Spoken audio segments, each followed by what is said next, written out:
Hi, good afternoon, everybody. If you could hear me, just say good afternoon in the chat, and we're going to get started immediately. Today's mission is that after this session, you should be able to see and complete any question number 7 without hesitation, with confidence. And so you eat everything and leave no crumbs, right?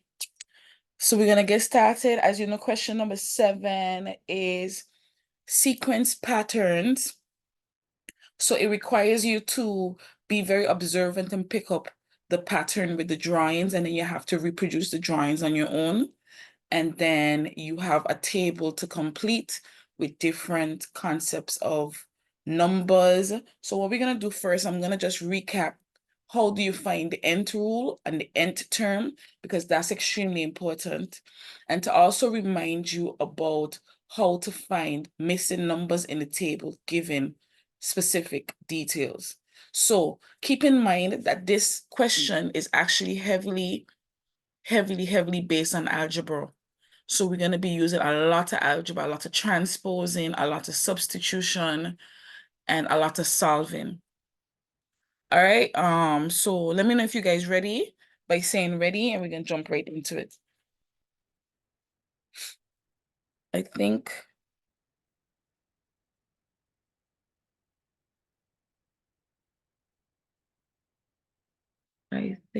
we did some stuff before that I want to recap. Yeah, so we did this before. So I want to recap some stuff with you guys, right? So it's gonna look like a lot, but we can't start the exams before we kind of just, remember how to find these things. So just give me 1 minute. Let me just pull up some of these questions, and then we go from there. Yeah, so everything we need is right here, actually. So I don't have to start from scratch. We just got to go through it.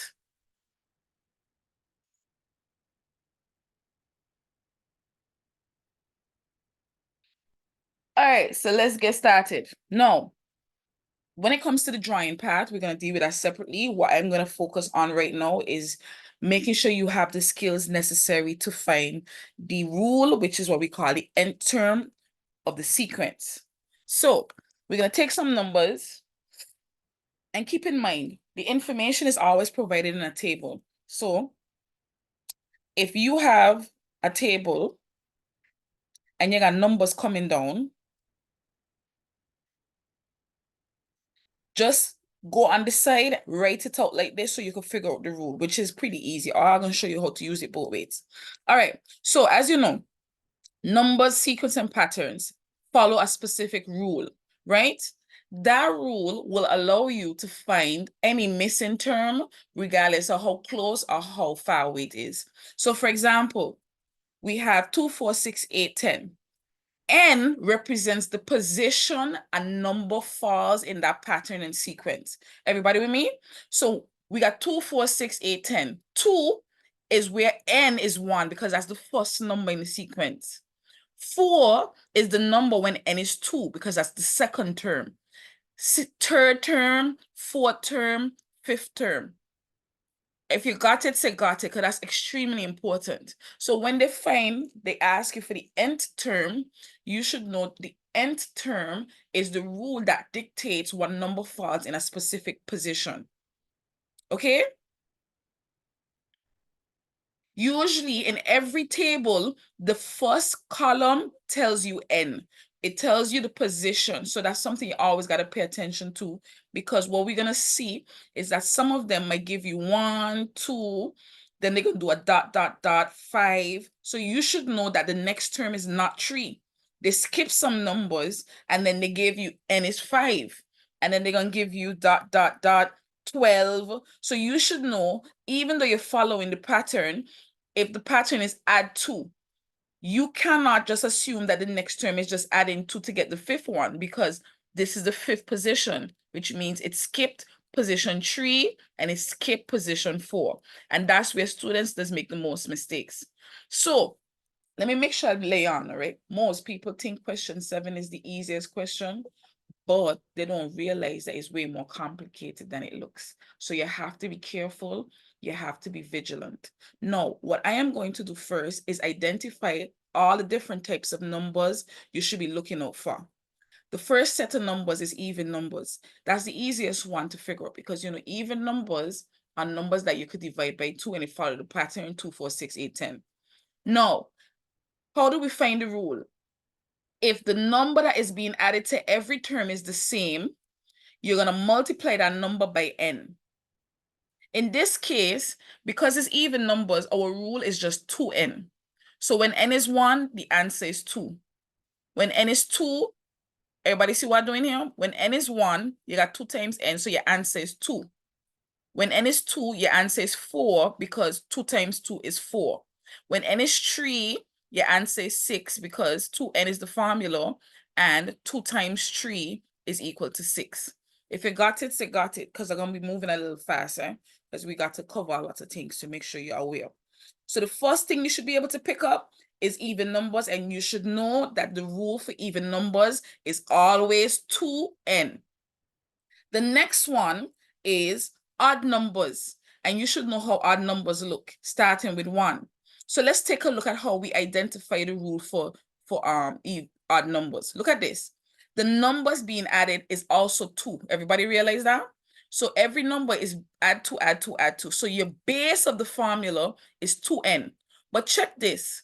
When n is equal to 1, 2n is the base, but 2n is equal to 2. But my first number is 1. What does that mean? How do I change 2 into 1? Don't I subtract 1? Let's try when n is equal to 2. When n is equal to 2, 2n, which is the base of the formula, is equal to 4.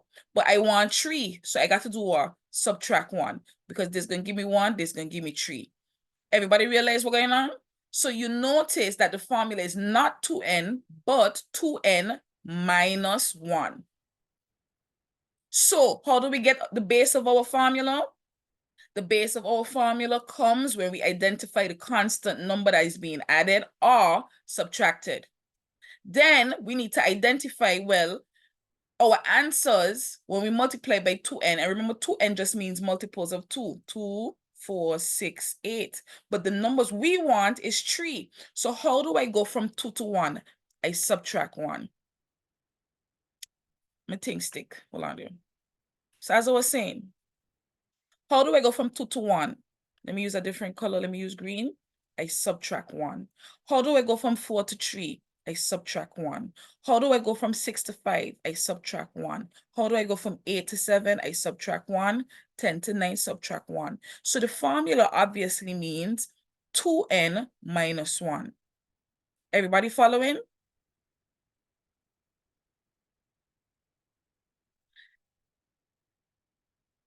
Okay, so let's keep it moving. Also, I want to make it clear. Anytime the number is consistent, that means there's only one number being added. You call this a linear sequence. And we should know what linear means. It's a straight line. It's not complex. It's simple. It's straight to the point. All right, let's do another type of number. Here, what do you notice? This is not a case where you're adding the same number. So check this out. This is plus 3, but this is plus 5.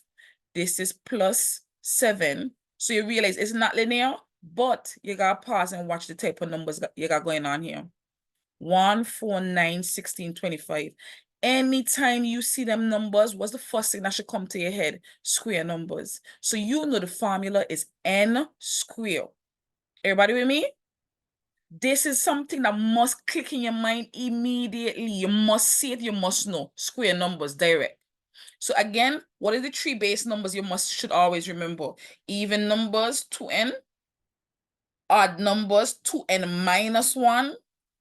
And square numbers, n squared. Everybody okay with this so far? Because now we're going to move into some more complex examples. I just need everybody to say yes so we could keep it moving.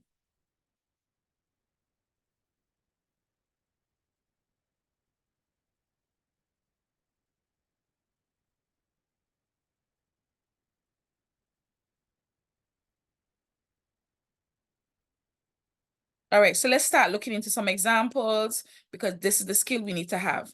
Let's look at this one here. We realize every number from 3 to 11 is add 8, add 8, add 8. What does that mean? The base of our formula is 8n. But what we know about 8n, 8n mean multiples of 8. So that means that would be 8, 16, 24, 32.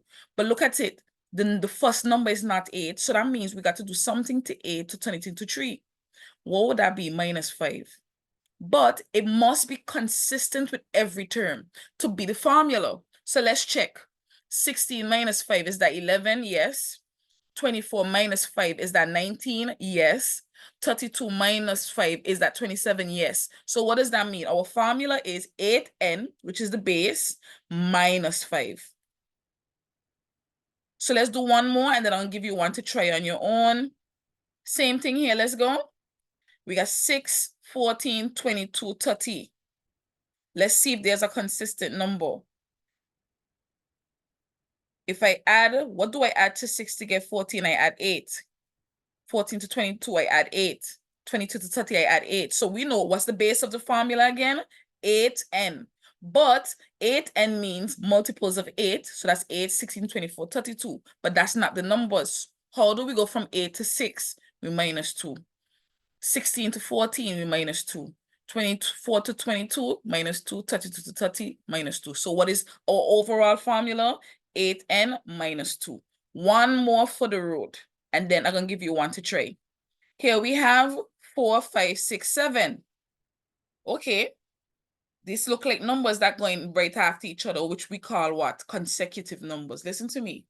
Anytime anybody use the word consecutive, it just means one after the other. So if they ask you what's a formula for consecutive numbers, it could be x plus 1.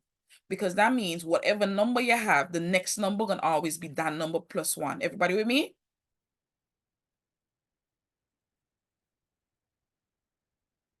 Hello?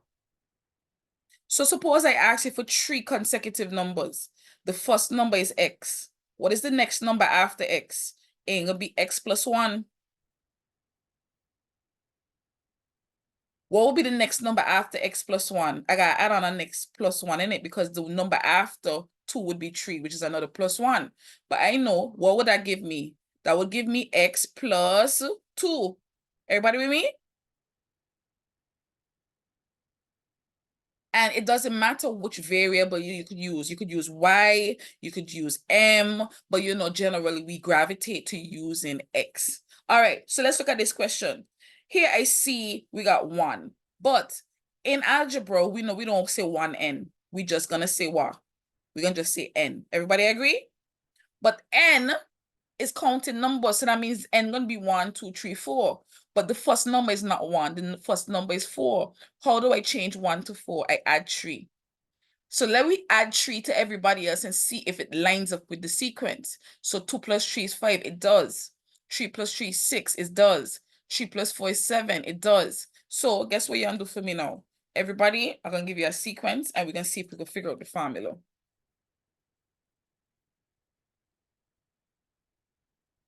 All right, so let's go. What is the number that is consistent for each term? Is it add plus 2, minus 2, plus 3, plus 5? What is it? We're moving quickly. So we all agree that there's a consistent number, which is plus 2. So what does that mean? What is the beginning of our formula?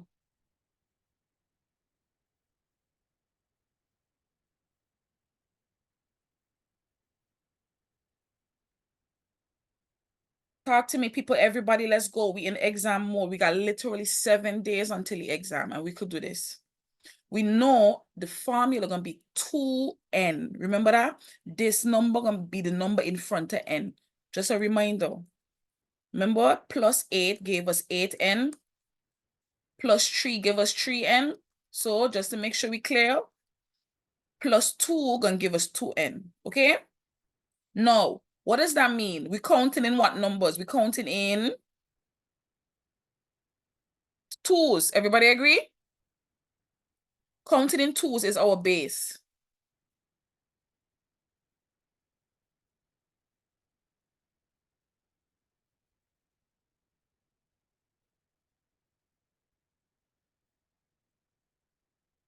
So let's go. We're going to count in twos above. So that would be 2, 4, 6, 8. But what do we notice, everybody? How far away? What do I do to 2 to get to 5? Plus 3. Now we got to see if plus 3 works for everybody else. Does 4 plus 3 give us 7? Yes. Does 6 plus 3 give us 9? Yes. Does 8 plus 3 give us 11? Yes. So that means what is our final formula? 2n plus 3. If you got it, say got it. Should I do one more? I want to give you a subtraction version to see if you could understand and apply the rule for a subtraction version. Check this out now. 11, 8, 5, 2. Let's do the formula for this one. What's the first thing we got to do?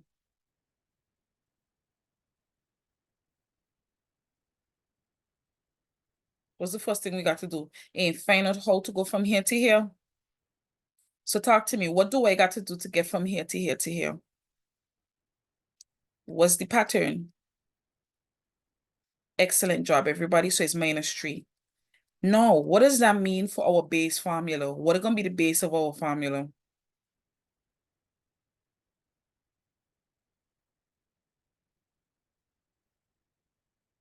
You can't forget the n. So you're going to be minus 3n. This number is the number that will go in front the n. So you see how positive 2 went in front the n? You see, that's where we're practicing this, eh? Even though it's a negative number, this number will go in front of the n. Everybody with me? No, what I mean, we want multiples of negative 3. So we want multiples of negative 3. So that would be what? Negative 3, negative 6, negative 9, negative 12. How do I go from negative 3 to 11? What I got to do to get from negative 3 to 11? Obviously, we got to add in it because we're moving from a negative number to a positive number. So this is where you got to learn to use a calculator. How much do I add to negative 3 to make it to 11? Let's go, everybody. You got to be able to try these questions. Okay, somebody said 14. Is that true?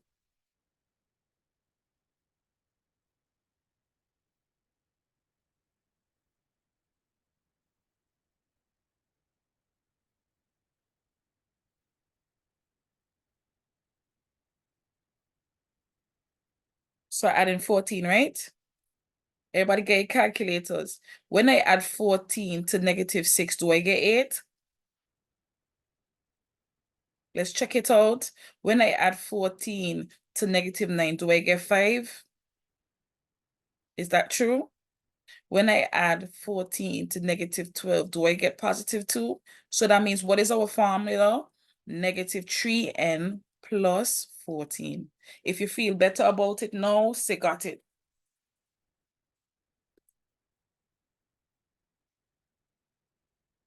So what we just did just now, right? We just learned how to find the nth.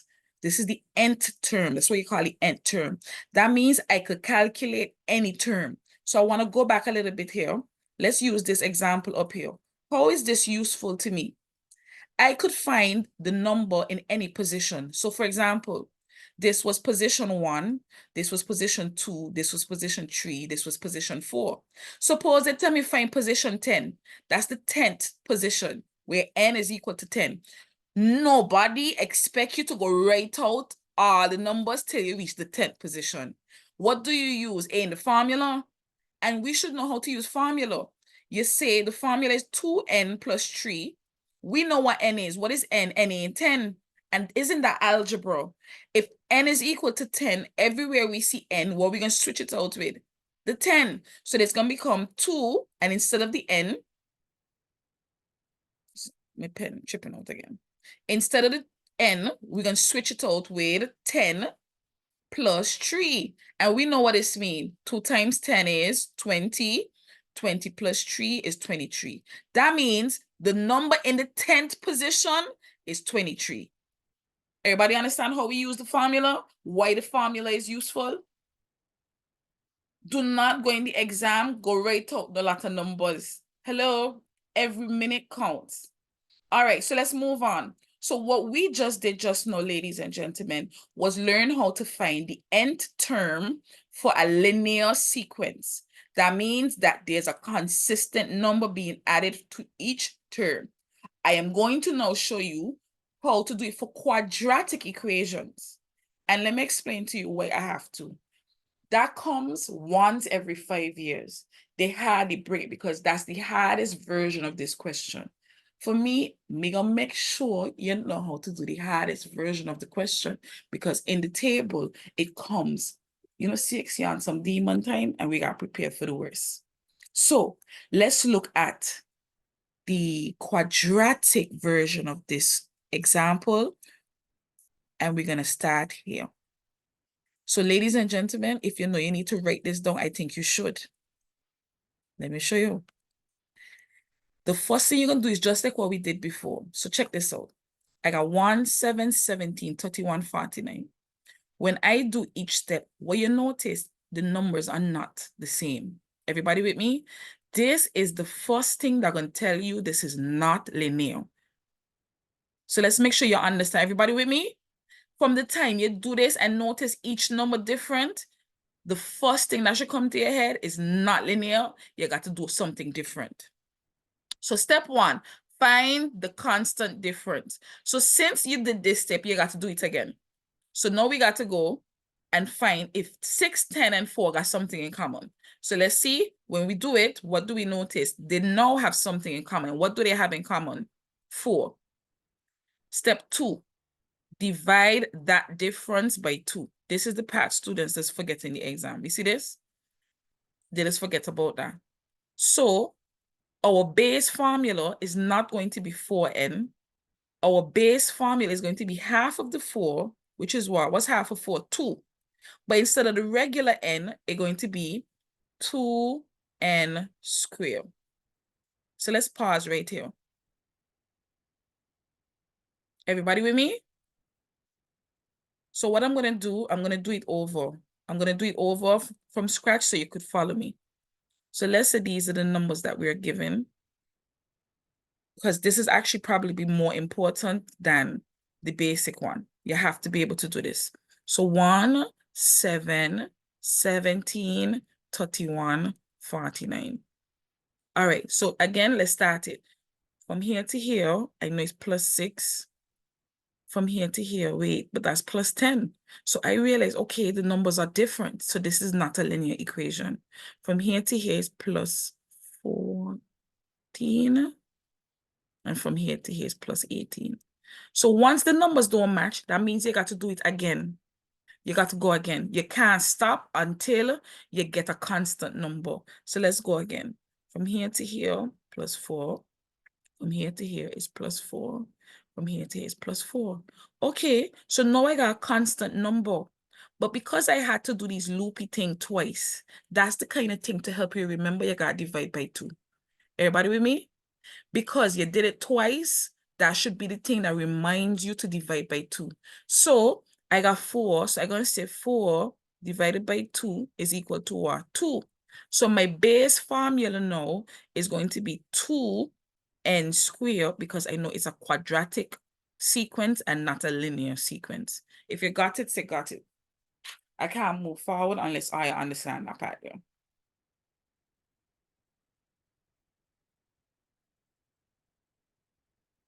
Everything else we do from here on out is the same exact thing like what we was doing before. So let me go back and recap quickly before I do this harder version. So everybody remember, every time I find 2n, I put the 2n above each number, and then we figured out how much we either had to add and subtract. That step is the exact same thing. So you see what we did before, hold on, was substitute. I'm trying to find the original example that had the working. So this is it here. So everybody see how we did that? Every time we had to just substitute and find the numbers above, and that allowed us to calculate the difference of what we got to add and subtract. So let's take a look and do that now. So what is the base of our formula in 2n square? Everybody know how to calculate 2n square, right? So what numbers for 2n square we can start off with? Always 1, n is equal to 1, n is equal to 2, n is equal to 3. And let me ask a question. What does n represent again? N does represent something. What does it represent? If I say n is 5, what does that mean? What does it tell me about the numbers?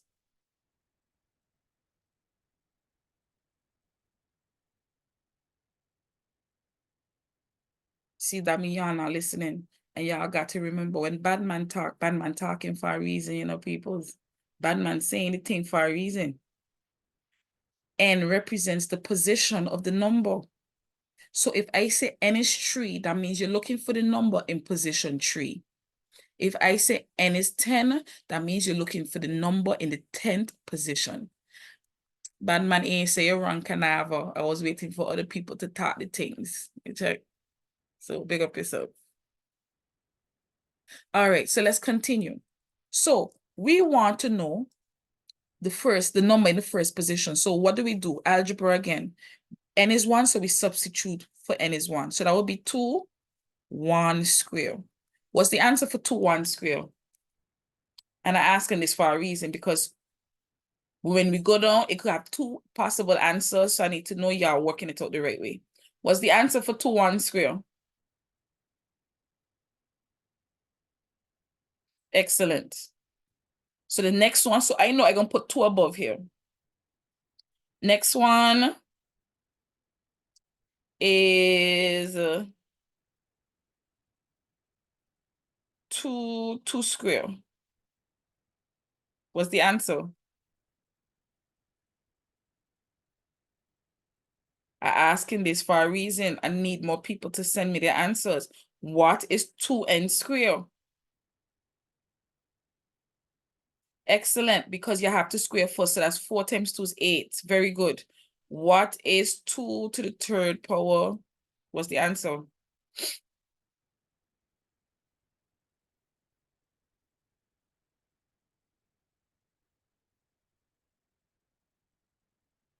That's why we are here. Guys, you got to remember BODMAS. BODMAS said do the power first. That means 3 square goes first. What does 3 square mean? 3 times 3, not 3 times 2. 3 times 3 is 9. Then 9 times 2 is 18. These are the things we can't afford to make mistakes on. So let's go again. That means that's 2 times 3 square, and 3 square is 3 times 3, which is 9. So our answer is 18. Next one. What's the answer for this one? 2, 4 square. Do not let these small things be the reason that keep you from getting full marks. Okay, just remember the basic rules. How you get that? 4 times 4 is 16. 16 times 2 is 32. Excellent. What am I going to do with them numbers now?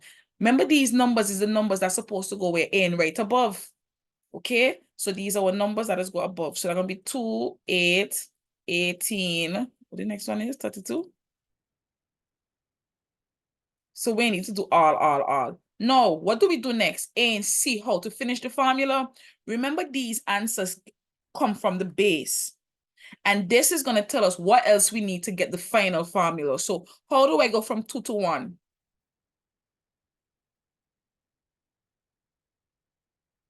Plus 1?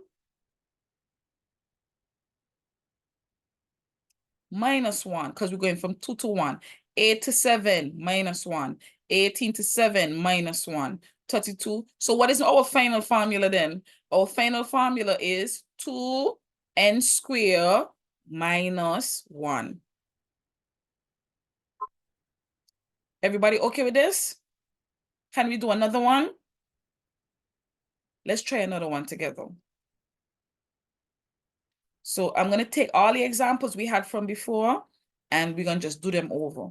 So let's do 5, 8, 13, 20. I don't need so much numbers. We just need a few. All right, let's go, guys. What's step 1? We're trying to find the nth rule. Remember, we don't know if it's linear or quadratic. It's only once we start it, we're going to realize if it's quadratic. So let we bust it up. What do I add to go from here to here? Plus 3. Here.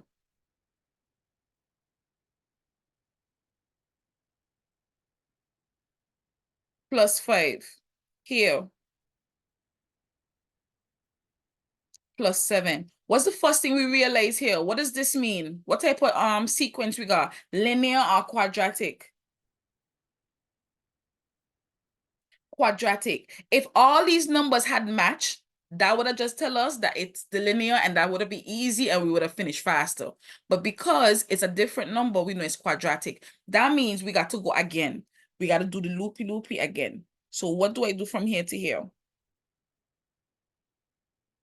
Plus 2 from here to here.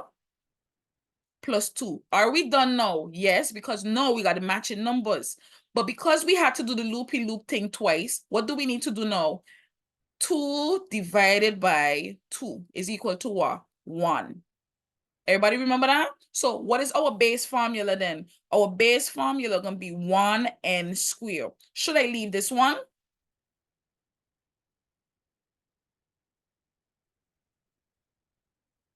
No, because in algebra, we don't say 1n squared. We just say n squared. So just to quickly recap the steps for those who just joined. Whenever you got a quadratic formula, this is the steps. You find the constant difference. You keep going until you find the constant difference, which should be twice. You take that number, you divide it by 2, and that tells you the base of your formula using n squared. So we done do where we reach, eh? Oh, look at it. So we done do our 2 steps, and our constant number was 2. So we said 2 divided by 2 is 1. So that means the base of our formula is n squared. Don't we know n squared numbers already? What's the first n squared number? In 1 square. So remember, n is 1, n is 2, n is 3, n is 4. So we know these numbers. What is n squared? 1 square is 1. 2 square is what? 4. 3 square is what? 9. 4 square is what? 16. What do we do next? And figure out how to go from this number to this number to get the next part of our formula. So 1 plus what? What are we adding?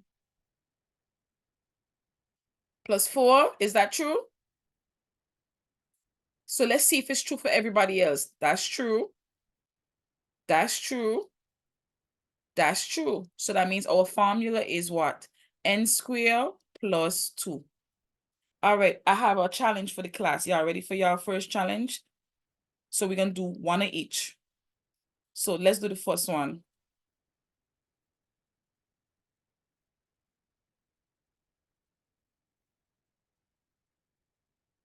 If you're ready, say ready. Keep in mind, if you can't do this, you can't answer question 7 correctly. I'm being honest with you. So we got to get it together. All right, so example 1. Let me run it. 1, 4, 7, 10. Tell me what's the rule for this. Let's go. You're going to write this down and you're going to do it and post your answer. Every single person in the class, even if you ain't sending it to me, at least do it. Make sure you could do it by yourself. And y'all ain't got 40 years and 40 nights. Y'all got 2 minutes.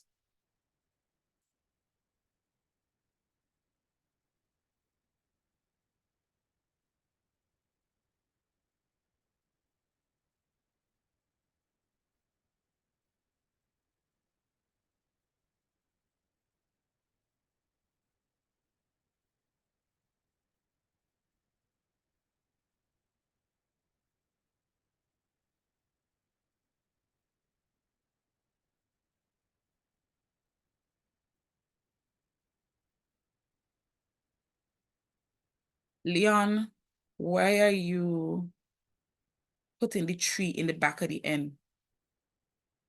You see what I mean? Remember the coefficient always in front. No, that's okay. I just want you to make sure you don't make that mistake. So we got 1 person.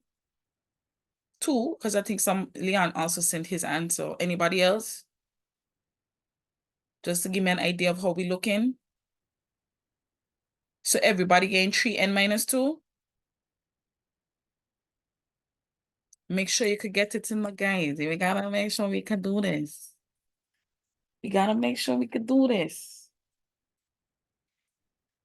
So let's take a look and see if that's correct, because everybody could be wrong, eh? But I believe in y'all. So let's see how they get in the 2. That's what we're gonna look at now. Because we went through it at the beginning of class, and I think you joined after, so you probably missed that part when we was revising. So I'm gonna go over it now. So let's go. First thing first, we gotta see how to get from here to here. So that's +3. Here to here is +3. Here to here is +3. So that means the base of our formula gonna have 3 in front of it. That means our base gonna be 3n. Now, if we use 3n, we realize 3n means multiples of 3. What does that mean? 3 times 1 is 3, 3 times 2 is 6, 3 times 3 is 9, 3 times 4 is 12. But our sequence is not these numbers. So we need to know how to go from 3 to 1. To go from 3 to 1, I got to do a -2. To go from 6 to 4, I got a -2. From 9 to 7, -2. 12 to 2 is -2. So that means the formula is the 3n, yes, but we got to -2. Can you see how we got it? One more like this. Let's try one more like that. So I expect more people to share your answer. Okay? Confidence in effort. Let's run it.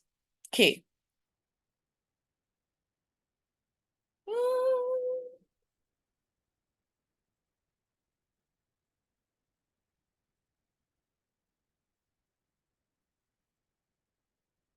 Go.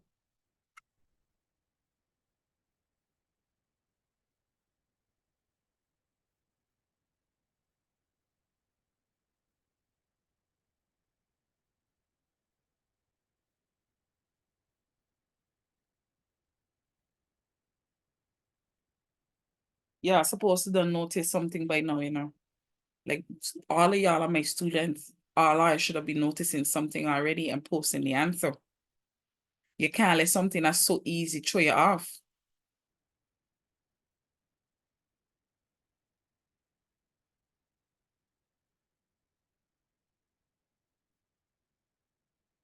I can't believe I get trapped.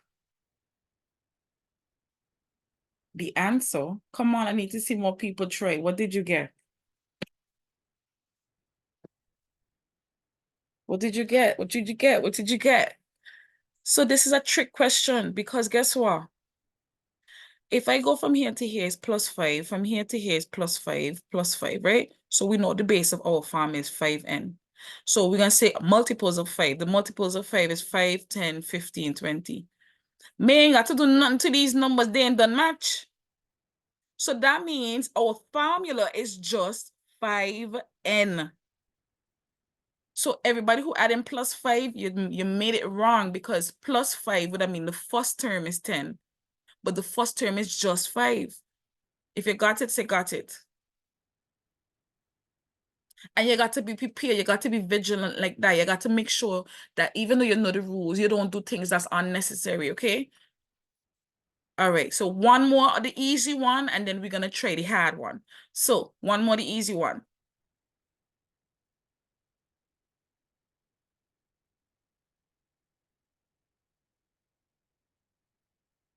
Go. You got this. You got this. You got this. You got this. You got this. You got this. Move as fast as you can. That's another thing we got to be like right now. Every single thing that you do, you got to attack. You got to go in like, what's the aggressive animal? A tiger? A lion look kind of laid back. I want an animal that like savage. You gotta go in the exam savage. 5n -4. Okay, anybody else? Let's go, guys. Aggressive attack. So let's see. The same thing like what we do the first step. We go step by step. That's +5, +5, +5. So we know the base of our formula is 5n. But we know the multiples of 5 is 5, 10, 15, 20.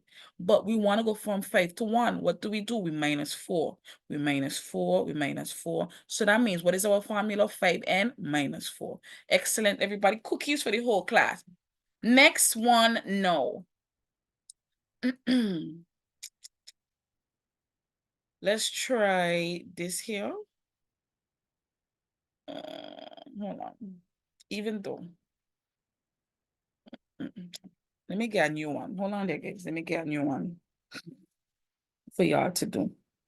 But how y'all feeling about that one? Is it okay now? Y'all feel confident with that one?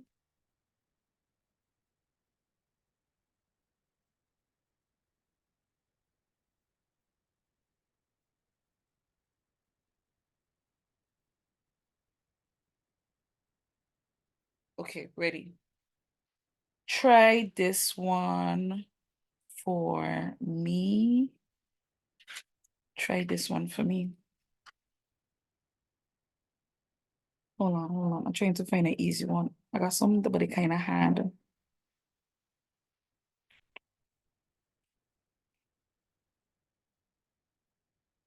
Hold on, hold on. You know what? Let me just use one from here and change it up a little bit. Okay, I got an idea.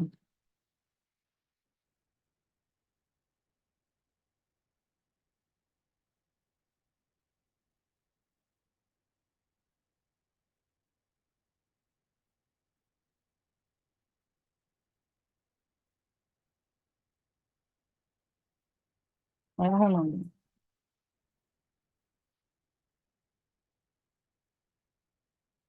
So that's that.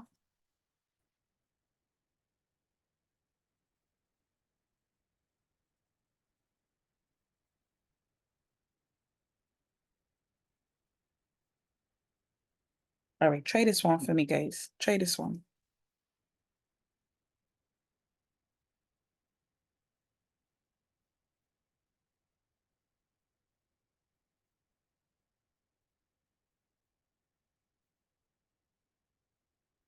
Take a try. And I'm going to just add one more.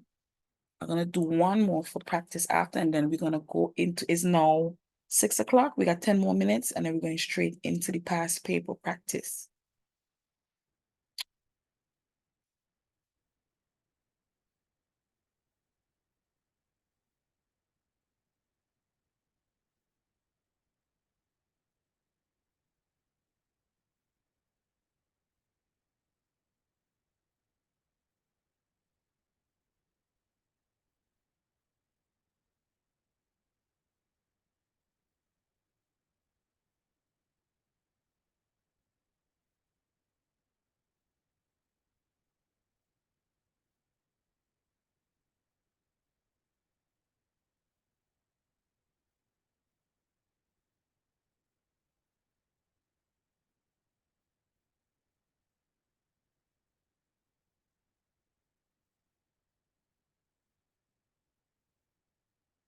Shane, that's the one you get for this one? That's the answer you get for this one?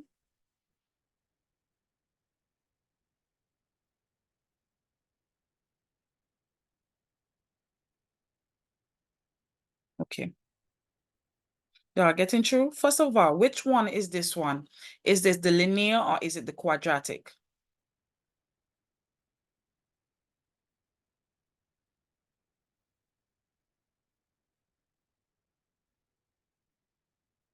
Right, right.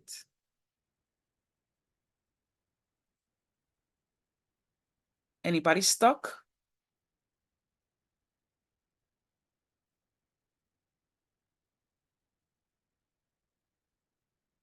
Should I do it? Should I wait? What's going on? Just crickets in the building. Talk to me, let me know what's going on. Okay. All right. So we got some answers coming in. Not gonna say if it's right or wrong. So you're stuck? That's why it's important because when you're watching me do it, it look easy and it look like it manageable, but it's important to do it on your own. So let's do the first step, everyone. Let's do the first step. So from here to here is what? Plus 3. From here to here is what? Plus 5. From here to here is what? Plus 7. So what do we notice from this? We notice that each number is different, right? So that means that this is known as a quadratic. Everybody agree? So we got to go again. So this got to be plus 2. This got to be plus 2. Because this is quadratic, should I be using 2 or I got to divide 2 by 2? Remember the constant number. Don't forget the steps. Yeah, forgetting the steps. Step 1, find the constant difference. Step 2, divide that difference by 2. If you do not divide that difference by 2, your formula are going to be wrong. So what should I do here? N is 2, so that's how we're going to say 2 divided by 2 is what? 1. So that means our base formula is n square because we don't put the 1. If it was another number, we'd have put the number in front. And because it's quadratic, n has a square. So that means we're looking at square numbers. What are all of our square numbers? 1 times 1 is 1. 2 times 2 is 4. 3 times 3 is 9. 4 times 4 is 16. So now we got to look at how do I go from 1 to 2? Finish the formula for me. How do I go from 1 to 2? Plus 1, plus 1, plus 1. Remember, this is a precautionary measure, you know. This is in case CXC moves savage and bring, they don't usually bring a quadratic. They can, they've done it, but not since a long time. So we got to prepare in case they do. So what is our formula? N squared plus 1. So we're going to leave this here and we're going to do another one. And I need everybody to give me more effort. So try this one for me. 5, I'll leave this here so you could see and remember. So 5, 11, 21, 35. Let's go.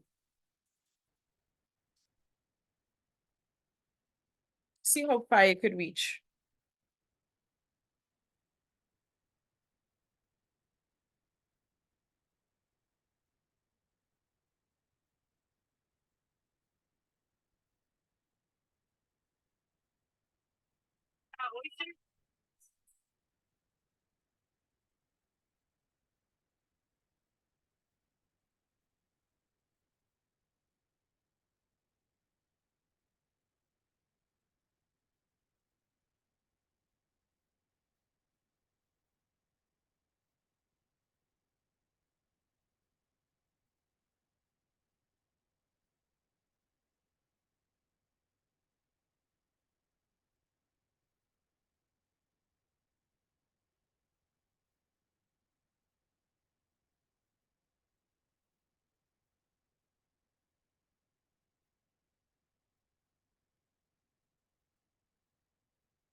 Anybody finish? Anybody got you? So all I need is a yes or no. Do you have an answer, yes or no?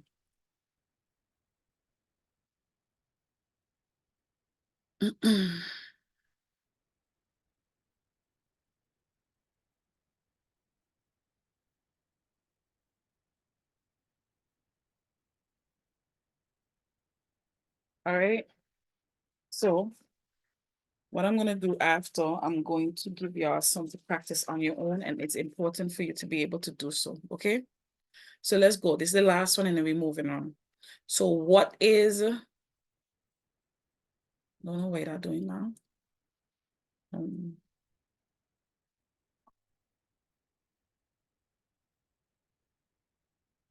So let's go, everybody. How do I get from 5 to 11? Plus 6. 11 to 21. Plus 10. 21 to 35. Plus 14. Very good.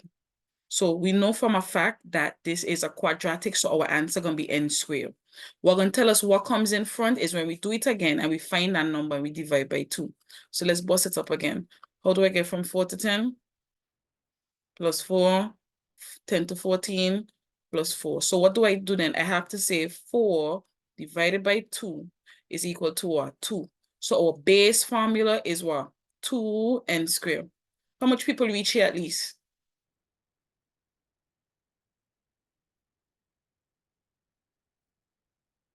No, this is the part where you have to be able to not give up.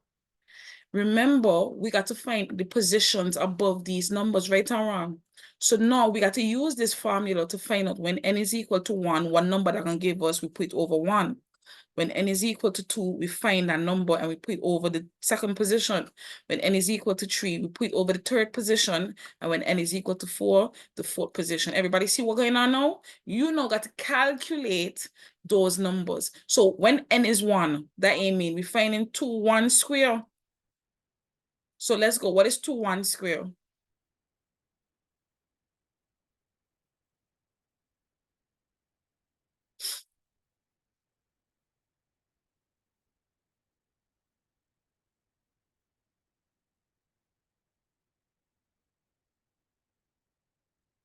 Thank you. What is 2 2 square?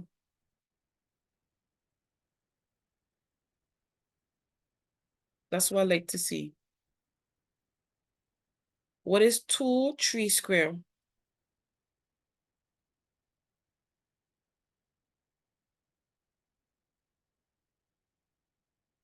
What is 2 4 square?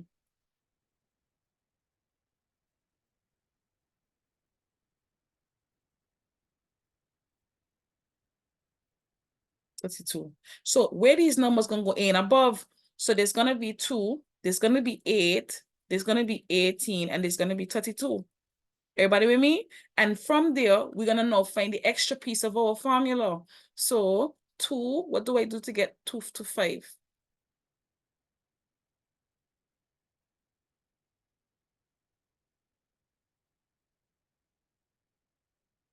It's plus 3. Remember, you're increasing, you're going from 2 to 5. So how y'all getting minus? Plus 3. 8 to 11 plus 3. 18 to 21 plus 3. So what's the next part of the formula? 2n squared plus 3. Should I give her one more to try? And y'all not punk out and give up? I promise to finish. Sorry for screaming. Sorry.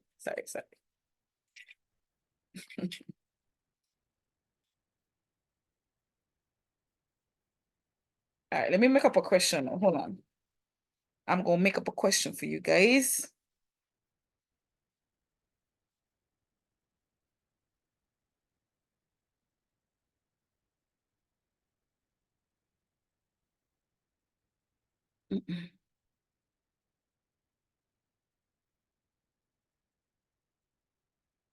And then one more. I just gotta make up one more. Hold on.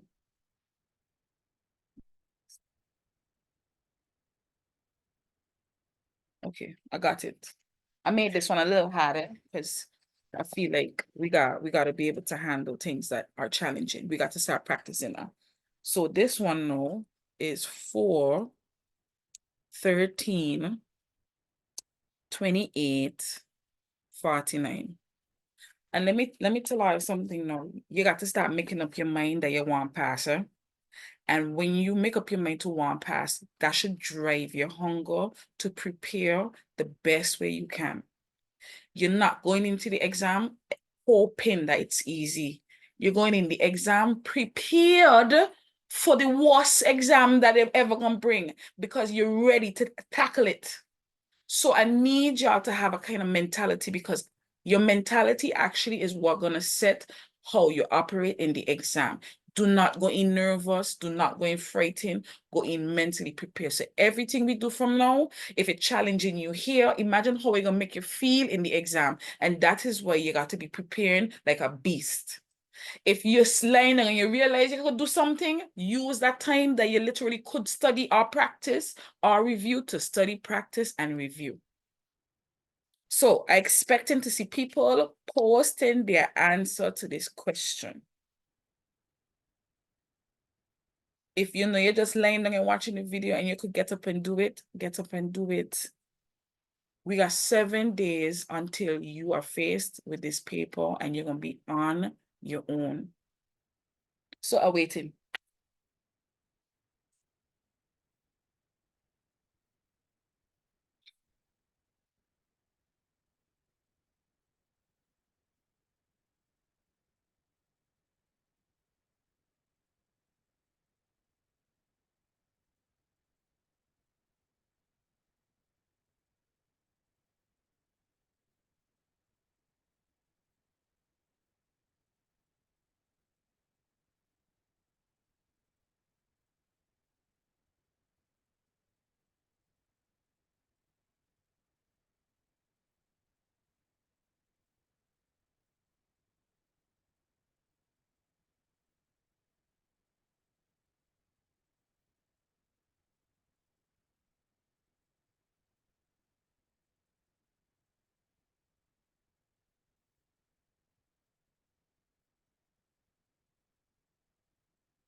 I hope you guys getting through. Don't give up. Don't give up. Don't give up. Keep going. Keep going.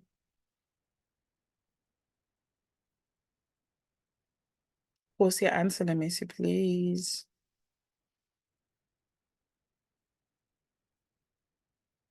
You should be done by now because this shouldn't be taking so long. Okay, so I see 3n squared minus 1, 3n squared plus 1, 3n squared plus 1. So clearly everybody got the right numbers. And I'm going to tell you the truth. It's one of them.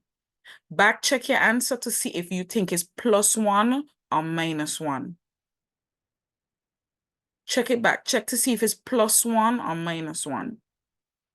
You get plus 2, Lovey? You sure? Check it again.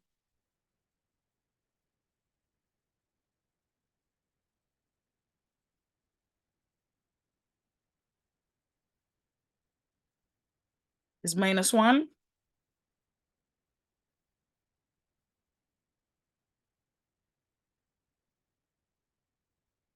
All right, so let's try it out. And then we're done with this and we're going straight into the past paper exams. So let's go. So first thing first, we do our loopy loops. So this is going to be plus what? What is this? Plus what? 9 plus 9 plus 15 and plus 19 plus 21? Yeah, 21. Thank you. Okay, step 2 gonna be what? Plus 6 plus 6. Okay, very good, guys. So because we did it twice, we know we got to take 6 and divide it by 2, which can give us our 3. Very good. So our base formula, because it's quadratic, is not going to be 3n, but it's going to be 3n squared. So I hope everybody got that. Now, we need to figure out our numbers, our top numbers. So we got to figure out our top numbers for n is equal to 1, n is equal to 2, n is equal to 3, and n is equal to 4. And what formula we using? We're using the 3n squared formula, our base formula. So that means we're going to find 3, 1 square, 3, 2 square, 3, 3 square, and 3, 4 square. So let's run that. 3, 1 square as well, because that's where they're going to tell us how your number's looking. 3, 1 square is 3, because 1 times 1 is 1, and 1 times 3 is 3. Next one, 3, 2 square as well. 12, because 2 times 2 is 4, 4 times 3 is 12. 3, 3 square is what? Yeah, you see where you see? Okay, good. That's why I like, I like when you notice what went wrong so you could fix it, right? 27, excellent, because 3 times 3 is 9, 9 times 3 is 27. Very good, guys. And the last one is 48. So these are the numbers that are going to go where? Above. So that's 3, 12, 27, 48. And this is clearly obvious. 1 to 3 is plus 1, plus 1. So our final answer is 3n squared plus 1. If you feel better about it, say got it. So listen to me. That means, guys, there's no question that could come that could throw you off. The only thing that we have not done now is sequences with letters and variables and symbols. And let me explain to you what I mean by that. Look at this. Suppose I had, because this is what we need to familiarize ourselves with for the exam. We got prepared for the worst. I'm going to take these exact same numbers and I want to show you how it works. So let's go back to the basic ones first. I hope everybody locked in because I need everybody to be locked in. So let's go back to the easy examples. Let's do un momento, por favor. There's an easy one that we did, guys. Where they gone? Where they at? Where they at? Where they at? This an easy one here.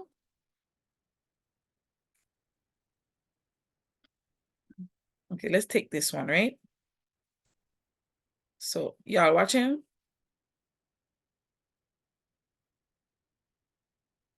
Okay, I like that. I like that. I could do that for you. I could send y'all some questions and I'm going to send y'all, when you message me, I'm going to have the answers ready. So if you send it to me, I could send you the answer so you could fix it. Okay. So just remind me. I could easily do that for y'all. For sure, for sure, for sure. To be honest, this entire week, I'm making myself available to you guys. The only day I'm not available is Thursday afternoon because I have to work, and Friday in the day. But from Friday in the evening, if you want to message me about anything, if you want me to send you some videos or send you something to help with a topic you're struggling with, message me. Call my phone. All right, so let's go. Let's take this 2, 9, 16, 23 sequence. Everybody know how we found the answer, right? You did the 7, you find your numbers, you find it. Suppose they gave you this 2 pi, 9 pi, 16 pi, 23 pi. Should this throw you off? People, serious talk. What do you notice? Why should it not throw you off? You realize the pi is consistent. If the pi was changing, that means something else happening to the pi. Because the pi is consistent, no matter what, the next number must go what pi in the back, right or wrong? So what should you be focusing on? Shouldn't you just focus on the numbers in front? And you know how to find the sequence with the numbers in front. You do it just like how you do here. So you know the formula gonna be 7n minus 5. The only difference is what gonna be in the back? Pi. If you got it, say got it.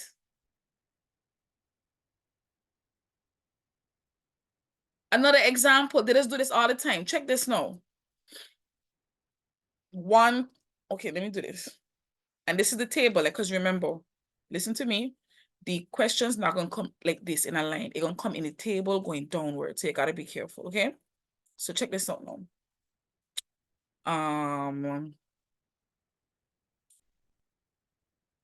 P, 4P, 9P, 25P.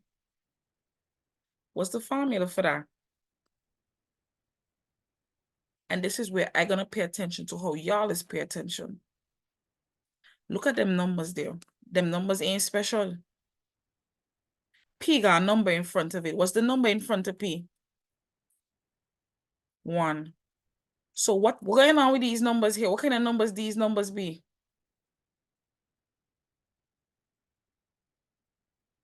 Excellent. Everybody agree? 1 square. So what is the formula for square numbers again? Because remember, we spoke about that. It's 3 formulas you should remember.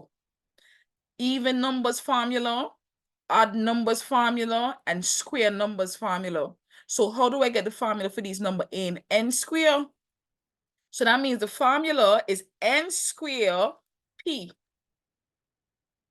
If you got it, say got it. Next concept that you need before we go into the exam. Let's say I don't calculate my nth rule. So I tell you my nth rule is 2n plus 1. So you got n, and that's the rule. And then, yeah. Suppose I say my number is 21. And I ask, what's the position this number is in? What is n equal to? How would you do that? So this is the answer. 21 is the number. What position 21 in? How do you do that? This ain't the formula for that number. Just like last night. How did I teach you to do that? And to put them equal to each other and then solve for n. Anytime they give you the answer, listen to me, people, and this is for every topic. It doesn't matter. Algebra, fractions, functions, what we do last night, measurement. These concepts are brought in every topic. If I tell you my answer is 21, and you know the formula to get 21, you put them together and you transpose to find the missing letter. So what do? I say 2n plus 1 is equal to 21. So then we're in transpose now. How do I transpose? What going first? The plus 1 going first. When it go, it minus, so that's 2n equal 21. This thing, you know, this pen sticking there, you know, it just messing up with gangster flow, you check? So as I was saying, 21 and plus 1 gonna go over and turn into minus 1. And I hope you are realizing I keep repeating the basic things, because these are the things when you're in the exam, people is panic and forget and do the wrong thing. Pay attention to what you're doing when you're transposing. So 22n is equal to 20. So we divide by 2 on both sides. So that means n is equal to what? 10. That means this is the 10th number in the sequence. If you got it, say got it. Ladies and gentlemen, now it's time for us to go into the past paper exams. So we're going straight from the bottom. How are we with drawing? Rate yourself with drawing out of 10, please. Let me see how much trauma we're going to have. And when I say draw, you know what I mean? Like you could look at a diagram and you could draw it. Jesus Christ.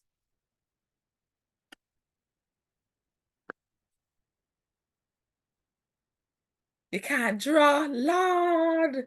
It's a lot of struggle. I see a lot of 1s and 2s, guys. Fake it till you make it. Listen to me. Fake it till you make it. Okay? All right. This is all about observation and execution. Even if it's ugly, nobody care. I'm going to tell you something. CXC, people been doing so bad in this section that they start the drawings for people now. They don't let people draw the drawings from scratch. That's how bad it is. So it ain't just you. So the point is just making sure you understand the rules. So it says here, the diagram below shows the first 3 shapes in a sequence, which forms a pattern. Each shape is made using a set of small white counters and black counters. So again, that means this represents something. Pay attention, eh? White counters, black counters. Now check what's going on. Shape 1. So the base is 3. You're going up 3. Everybody realize that's a square number then? And then you got the 1 in the center. Hello? You're paying attention to these details. These are the things you got to look at, you know. No, another thing I will look at is that shape one got 2 black rows and the number of rows are even, because that's important to notice. Everybody realize that? 2 black rows and 2 white rows. Let's look at the next one. Same thing here. So this was 2 rows each. Here is what? 3 rows each. Do you see it? 3, and then look at how the numbers are going as well. 1, and then you got 1 and 2 on the side. Then you got 3 and 1 on the side.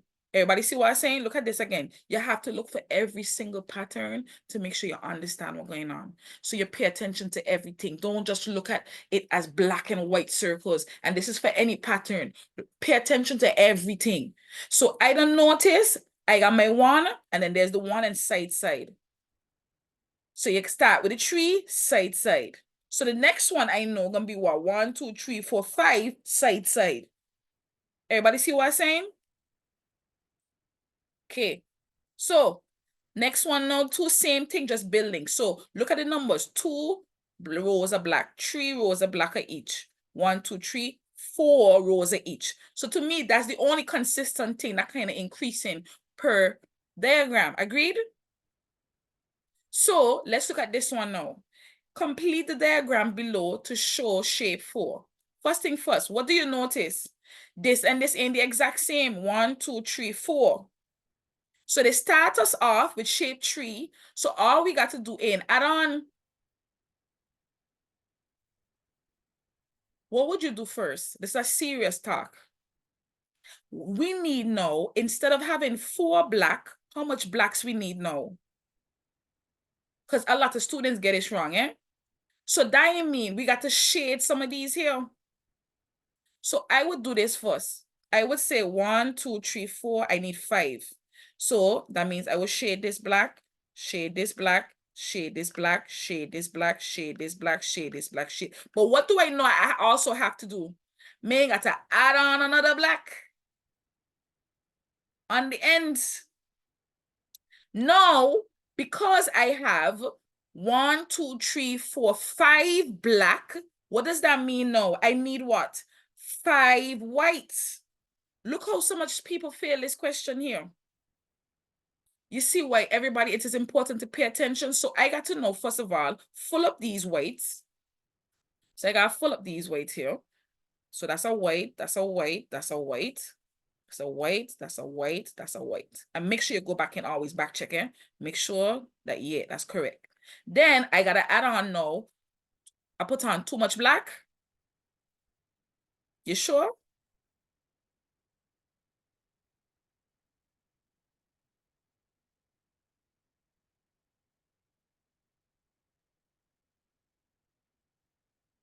Pick up the left side. You sure?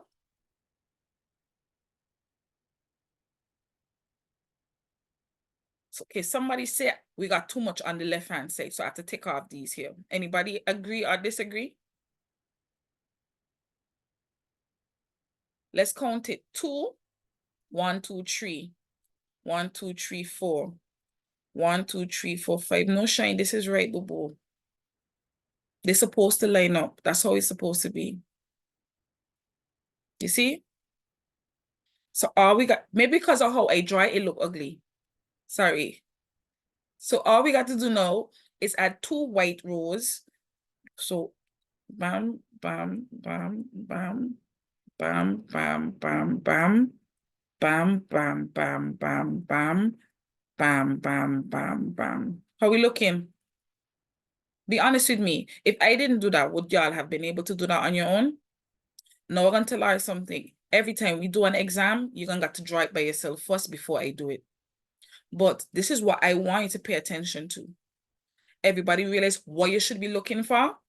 And everybody see why this question is harder than people think. A lot of people is look at it be like that easy. And they don't understand what they're supposed to be looking at. You have to look at it that way. You got to find the pattern. So for me, I know I got to pick up the pattern for the black dots and what's going on with the white dots. Then I got to pay attention to how both of them related. Then I got to look at what is being consistently increased from one to the next. Because if you look at this, one, this is 3, 1, 2, 3, 4, 5. So that ain't even so much like reliable. Because this is 3 at the bottom. 1, 2, 3, 4, 5. That's 5. 1, 2, 3, 4, 5, 6, 7. Okay, so I know my base, my next base would have obviously been what? 9. So that's another way to look at it as well. Everybody see what's going on? And that means another thing I would have looked for 1, 2, 3, 4, 5, 6, 7. 1, 2, 3, 4, 5. So that means that if this is 7, this is 5. This is always short. Let me see if that's the same thing over here. 1, 2, 3, 4, 5. 1, 2, 3, 4. You see, it's not even that reliable. So I can't use that as a measure to look at the patterns. Everybody see what I'm showing you? You have to look at something that allows you to find a reliable source of a pattern to draw the next diagram. Don't just think. You see it and then you choose one thing and then you realize, but that ain't consistent. The rule apply from here to here, but the rule don't apply from here to here. That means you can't use that rule. All right, so let's move on. Next one, we got a table here. I like when we start off with tables that look like this because first thing first is a lot of things going on here that you gotta pay attention to. We got 1, 2, 3, 4 rows, and each row got an empty spot we gotta find, including the bottom. CXC start doing the actual dashes because they realized it was so hard for students to figure out what the pattern is. So what we're gonna do is choose which one is the easiest one. So let's go. Sometimes it's important to read this, but let's read it just in case because it's always important. The number of white counters, W. So that means W represents white counters. We know that. B represents black counters, B. T represents, and the total of the counters that form each shape. So that means the total counters, bam. Study the patterns and number below and answer the questions that follows. Okay. Which one y'all would do? I'm going to label each counter, each column. 1, 2, 3, 4. You in the exam, which one you're going to do first?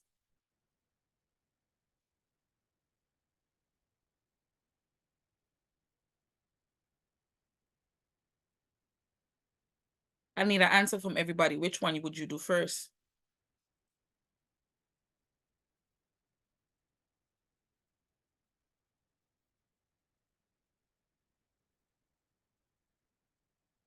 One is the hardest one, eh? You can't do one first. You can't do one first. Everybody check what's going on? So let's go in order. Since we can't do one first, let's do 3. Why is it easy to do 3? Because you realize you got 1, 2, 3, 4. It means then that every number here is back to back to back. So it's easier to find the missing number. Everybody agree? Hello? So let's zoom in. Let's look at what's going on now. Everybody try. What should I write here? Try now, because we too close to exam for me to do everything. Let me see if everybody could get at least this mark by yourself. What should be the answer here? Look at it and tell me.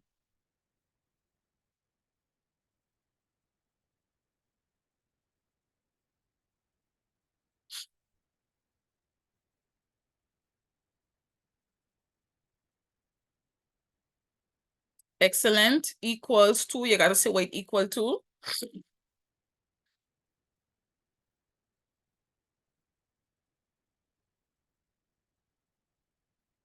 So that's correct. 4 plus 1 square equals what?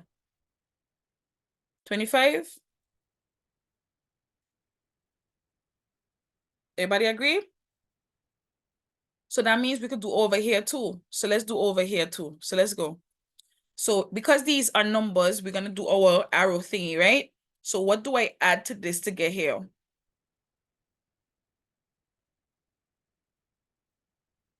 Plus 14. Everybody agree?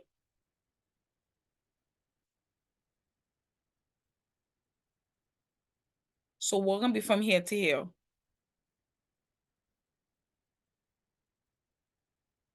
Plus 20. Anybody realize what's going on? Everybody realize that this is what? What does this mean? That this is what? Quadratic, right or wrong? No, look at this. They gave us, how we get 25? Because 4 plus 1 is 5 and 5 squared is 25.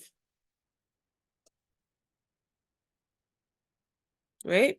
Now, let me explain something to y'all know it. What is the most important line? You see this line down here? Down here is the most important line. Why is that important? Doesn't this tell us the formula?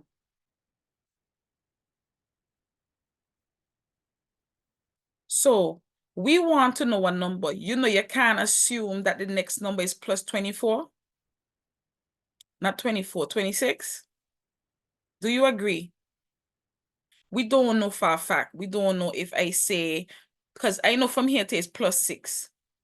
So I can assume that the next plus number is a next plus 6 number. You don't know. So what is the only thing that we could trust in the formula here? What value of n I going to use to substitute here to find this answer?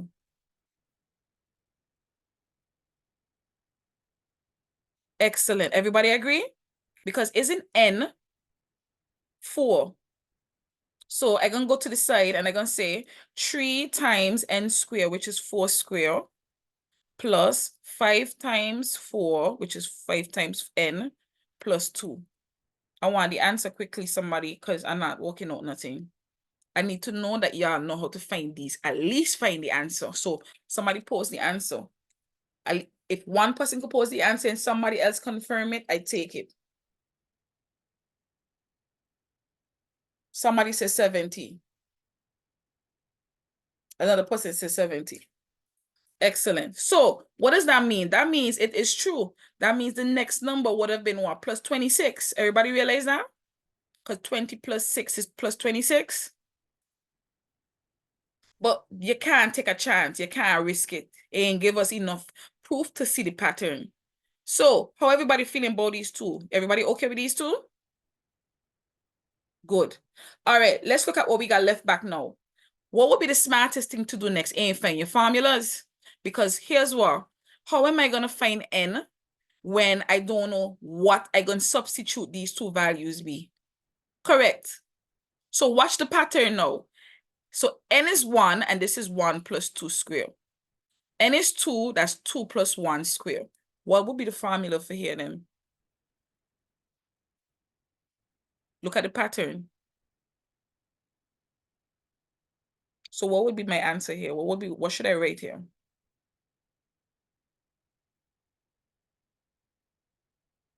What should be the first thing going inside this spot here? N. Thank you. So it's going to be n plus 1 and the square here already. Everybody agree? Talk to me. All right. So let's pause for cause so long.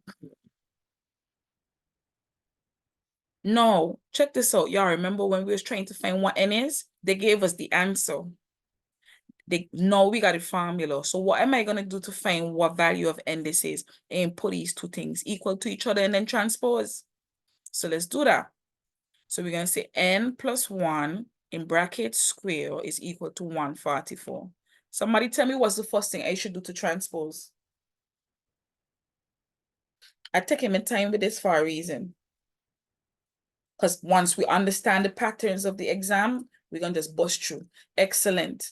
We can't work out the bracket because something blocking us from working out the bracket. We got to get rid of the square. And why this look good to us? Isn't this a square number? So there we go. The square root both sides. So what's going to happen? The square, we're going to cancel the square. So we're going to end up with n plus 1. What's the square root of 144, people? And you got to know this out your head, eh? You should know square numbers from 1 to 15. Out your head, you should know the square root of all them square numbers between 1 and 15. Okay, all right. So that's 12. So what do I do now? So n is equal to what, people? What's my answer? N gonna equal to what? Never. That's the same thing we spoke about, Eshban. If n plus 1 is on this side, what gonna happen when plus 1 go over? We can't forget these things. It's gonna be minus 1. Pay attention, right? So that's gonna be 11. Everybody see how we find the first answer here? 11. No. Can I find this? I can't find this without my formula, right or wrong? Because we know what n is now. So if we know what the formula is, we'll be able to calculate this number. So you realize it's a substitution and a transposing thing, algebra, like what I mentioned in the beginning. All right, so let's see if we can get this formula. So look at the numbers, look at what happening. And you're always looking at n and where n is constant and when other numbers not constant. So you got two brackets. Let's look at the two brackets. And down here got two brackets. A curved bracket and a square bracket. So I want the answer for these curved brackets. So this is 1 plus 1 when n is 1. When n is 2, is 2 plus 1. When n is 3, is 3 plus 1. So what should I write down here for n? No, here. The formula. We're looking for the formula. Formula, people. Formula. Okay, then. So we got the formula is n plus 1. Remember, we're looking for when the n formula. So y'all giving me the working for up here. So I see Fisher gave us the other part. So let's look at the other part now. So now you got 2, 1 plus 1 when n is 1. When n is 2, you got 2, 2 plus 1. When n is 3, you got 2, 3 plus 1. So what's the formula for the square bracket? She said it. She's right. Everybody see how she get? Because 2 is constant, so you put 2. N is changing, so you put n. 1 is constant plus 1. If you got it, you got it. So to find this number here now, all we gotta do is substitute this into the formula and calculate the answer. So it's gonna end up being, just like what y'all was posting originally, 11 plus 1 times 2 times 11 plus 1. So 11 plus 1 is what? 12 times 22 plus 1, which is what? 23? Yeah? What's 12 times 23?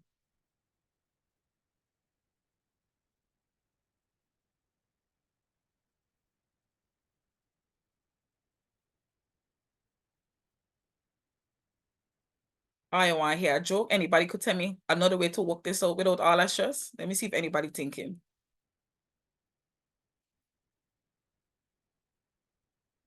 Let me see if anybody paying attention. Didn't they tell us that this number is the total of these two things here? T is the total. They didn't tell us that. So if, look at it, 25 plus 45 equals 70. You see how attention to details would save you a lot of drama? So there was another way for us to calculate this, you know. All we had to say is 420 minus this equal that. Everybody see what I'm saying? That don't happen all the time, man. This is just a special case because they told us in the beginning that total numbers of counters, which would be the sum of the white counters and the black counters. All right. So how y'all feeling about this? If a question come like this again, would you be able to handle it? Yes or no?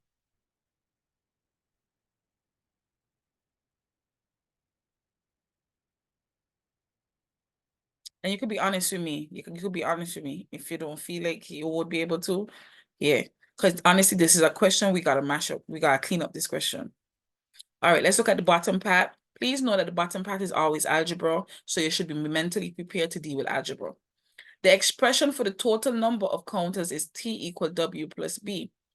In the shape S is given below as T is equal to AS square. I don't upset. I'm the teacher and I reading this and I don't upset. So I'm gonna tell you the truth. When you see things like that, take it slow. Take it slow. So I would start back again. So let's go together. The expression for the total number of counters is this. And let's make sure everybody understand the first part here. So I'm going to highlight it, and every time we read something, we're going to see if we understand what I say. Do you understand that first sentence?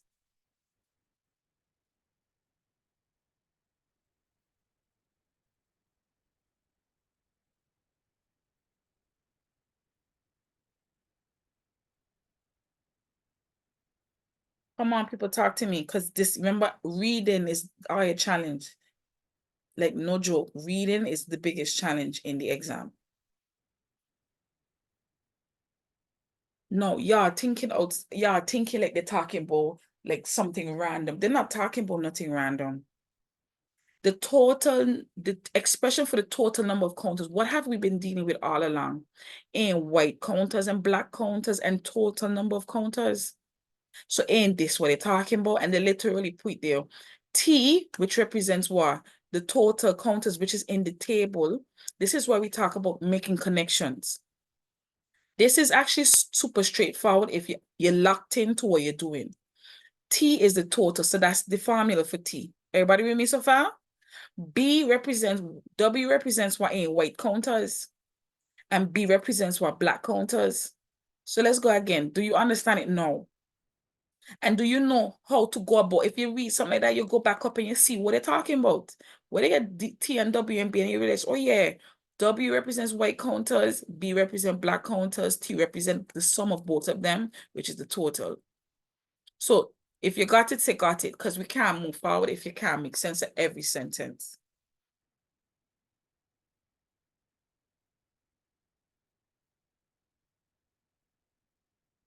All right, so Percy is responding to me directly. What about everybody else? You got it now? Come on, let's go. Talk to me, talk to me, talk to me. All this is saying is what they said in the beginning. The total number of counters is W, the white counters plus the black counters. That's all. Now, this part now is what kind of going to throw you off now. In shape S, what are they talking about? Well, shape S. Okay, shape S. What do you think shape S actually represented in? And the position that it's in. So you see, I had to go look and see where they get S from. But everybody see what's going on now?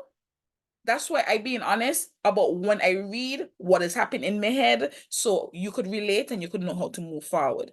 So I gotta go back up and be like, where S come from? S is in the table, and S represents the shape number, which means the position number N. 1, 2, 3, 4, 5, 6, 7, 8, 9, 10, N. Okay, so I know what they're talking about now.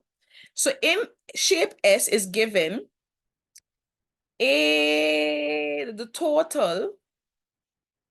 Anybody realize what's going on here? Instead of using one letter, y'all realize they just change N to S to confuse you? Because they evil.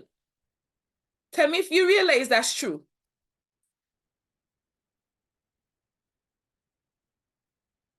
Hello? Isn't it true? Because S, literally S, don't represent the position, which is N.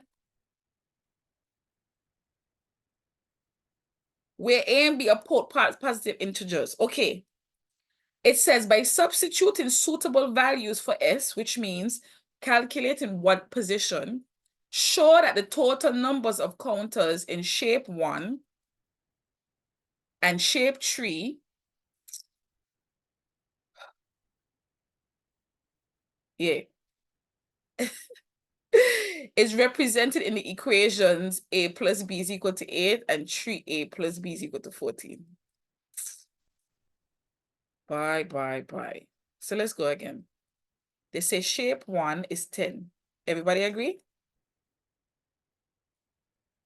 They say two shapes we're looking at. They're looking at shape 1, S is 1, and S is 3. So these are the two they're focusing on. So let's make sure you understand that part. S1 and S3. Everybody with me?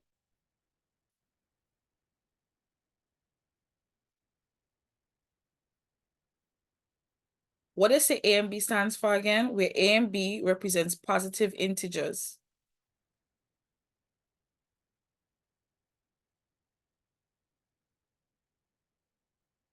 Okay, I have a explanation in my head, but it's like, how do I explain it for y'all to understand? So let me just go by the exam and see what exam was this before I explain it, how I want to explain it. What exam was this? January 2024? No.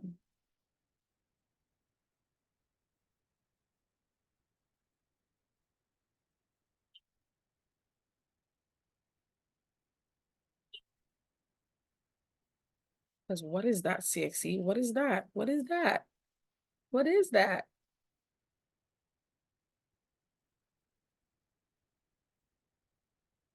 All right, we done do that part. How would I ever explain this? We did that part. We did that part. Y'all see my screen, right? We did that part. Okay. Okay.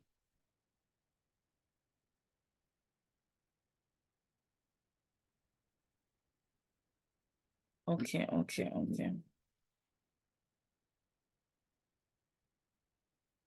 Let's see how y'all see all this drama. Okay, this was how I would have done it as well, but they kind of take the more complex way. So I'm gonna explain it. So basically what you have to do, right? Be honest with me, if you was in the exam, you would have just skipped this question and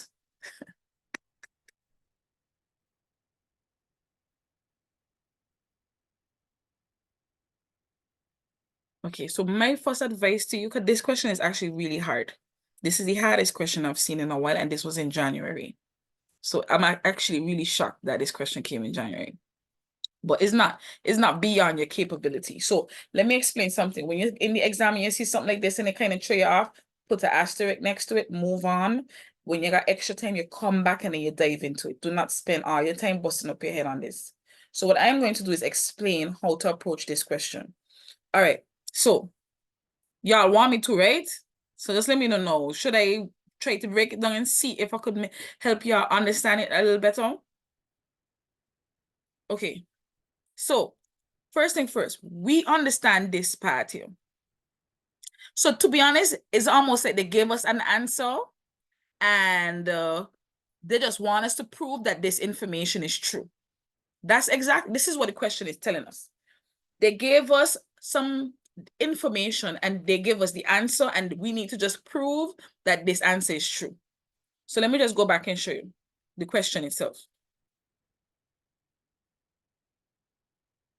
You see, when they say show that the number of counters in shape 1 and shape 3 are this. So that means that this is shape 1. This is the answer they expect you to get for shape 1.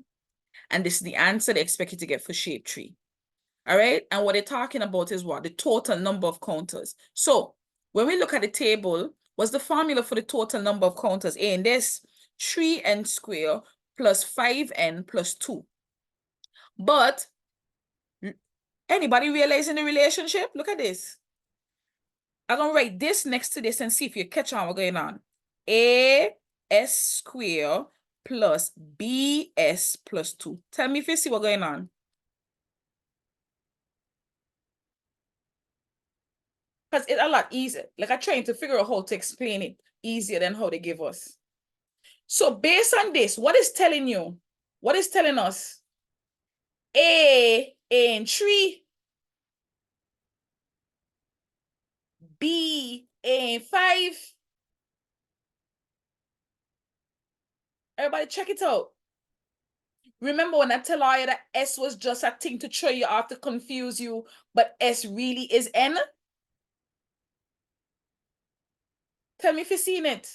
Sexy evil.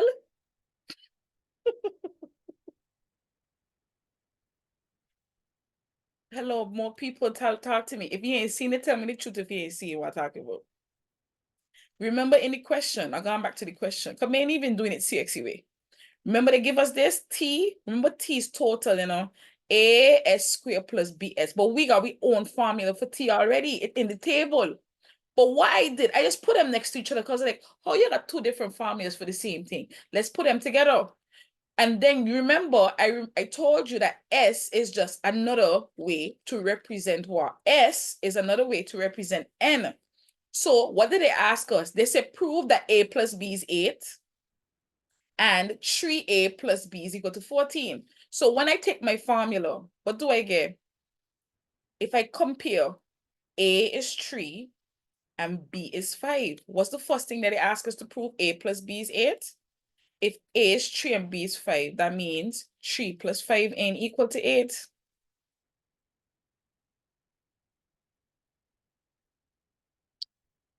Everybody see that? And then the second part now is what they say, and 3A plus B equal 14. What is 3A? 3A would be 3 times 3 plus 5. 3 times 3, because remember that's what A is, plus 5. 3 is 9. 9 plus 5 is what? 14. You see, well, this is my version of it, eh? Like, you see what I was telling you about how to explain it, because look at how CXC broke it down. Everybody see how they found it, where A is 3 and B is 5? No, this is let me explain what they did here. They say in shape 1, the total was 10. So how they get that? Go back to the table. Remember I was telling you, go back to the table? Hold on. So shape 1, this line, right? When S is 1, T is 10. Everybody see where they get the numbers? So what they said is S is 1, T is equal to 10. Now, take the formula they gave you. What was the formula they gave you? T is equal to AS squared plus BS plus 2. So what they did here in the exam is they substitute it. So S is 1. Everybody agree? S is 1. And so 1 times 1 is A. B plus 1 is B plus 2. And then they transpose to get A plus B is equal to 8. Tell me if you see it. It's the exact same thing we did, but they just do using an algebra method. If you got it, say got it.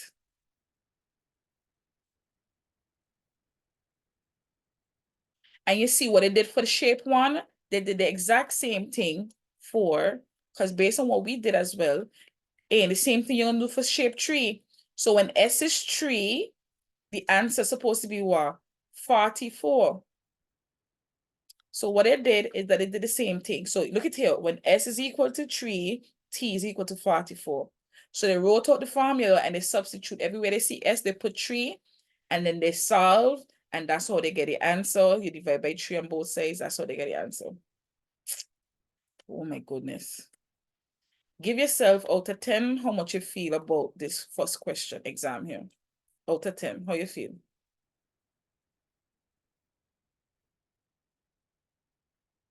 Be honest with me, because I could see, I need to make sure.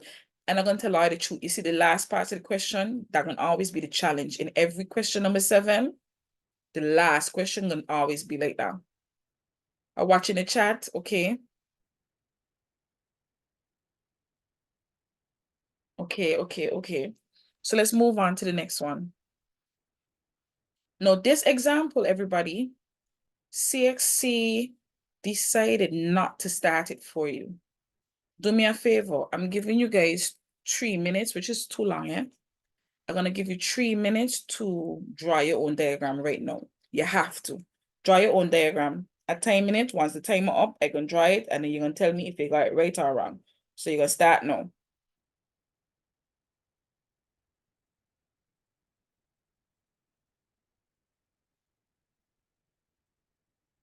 Oh, yeah, that's no problem. If you got exams tomorrow, good luck.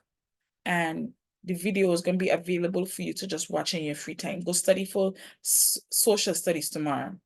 Good luck. You got this.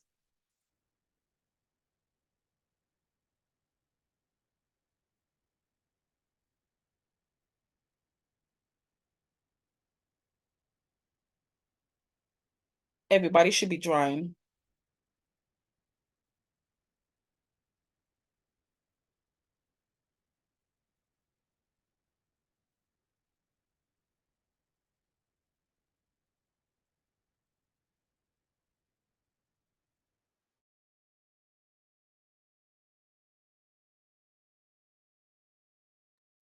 Guys, I have a question for you. The morning of the exam, would y'all want to have like a morning session? Like where we pray, we calm down, we just go over some key things to remember. Because I was wondering, I can't split between both spaces. A formulas recap, just formulas only. So you wake up early in time. We do like maybe an hour where we just run through from top to bottom and I pray for you. And then you get ready and you go your exam. So that way, if I can't come to one group, at least I know I would have met with you guys already. So if you want to come, you could come. Okay, so I think that's a good idea. Okay. I'm gonna start drawing up a thing. So y'all have a minute to finish. When you're done, say done so I could know how long it takes you to finish it. Because that's important. That's important.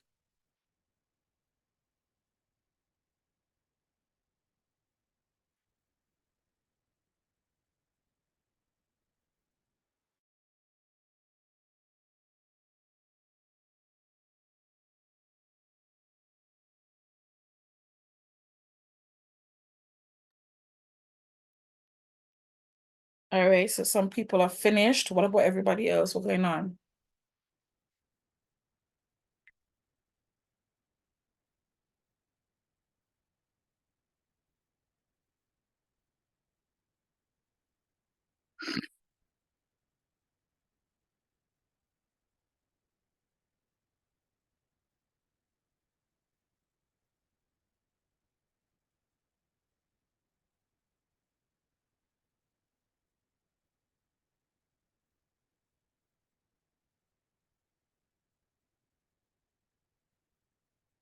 All right, ladies and gentlemen, what I expected you to do before you start drawing is assessing everything. So time is up, so you should be done. The first thing I would notice is that regardless, it's always one circle at the top because this represents white ticks and black ticks. That's okay. So another thing is, I hate you, Janella. I was trying to not like make, yeah, I just gonna keep it moving.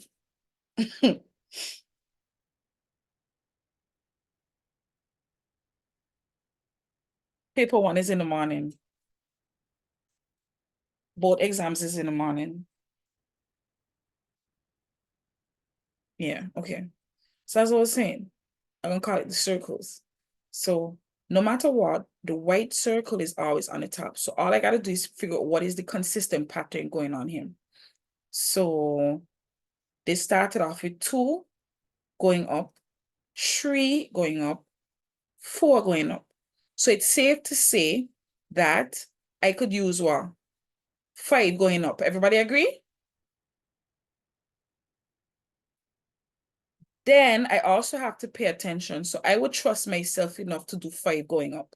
So I would do 1, 2, 3, 4, 5 going up. And then I know I could trust that there's gonna just be a full empty circle, right? Then I'm gonna pay attention to the base now. 3, 4, 5. So I could assume that the base is not gonna be what? 6. Do we agree? 1, 2, 3, 4, 5, 6. I also noticed that that's the only black circles given to us. That means everything else got to be what? White. And the white would only go up as far as the last black one. So that means that it's going to be white, white, white, white. white, white, white, white, white, white, white, white. If you got it, say got it.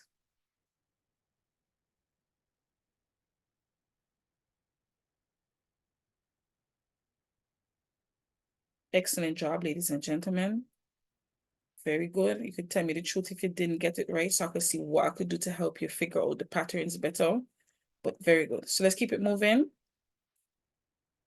It says here the number of, so this kind of gives me a vibe like the one before, if you notice, right? So you have number of whites, number of blacks in total. So that means there's a relationship between the two, right? So I can just back check something. 3 plus 4 is 7. 7 plus 6 is 13. 13 plus 8 is 21. Everybody realize what's going on? So the truth is this number plus this number gonna give you that number. So that's something we're gonna pay attention to as well. All right. So again, we have P, but we know P actually represents what letter? P actually represents N. So this is our N number. This is column 1, column 2, column 3. So let's take a look. And why is this different now? Anybody realize why this is different?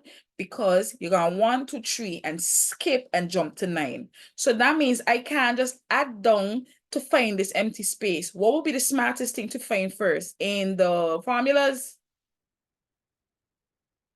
So let's find the formulas together. So let's start off with this first one, because this one look kind of easy. So from here to here is what? Plus 2. From here to here is what? Plus 2. So what is my formula? What the base of the formula gonna be? Sorry, 2n. Everybody realize that? And 2n means we're counting in 2. So that's gonna be what? 2, 4, 6. But how do I move from 2 to 4? How do I move from 4 to 6? So you see what I was telling now, that it gonna come downwards instead of going across, but it's the same exact thing, right? So our formula is going to be 2n plus 2. So we're going here, that's the formula, 2n plus 2. All right, let's do over here now. Let's go. How do I get from 7 to 13?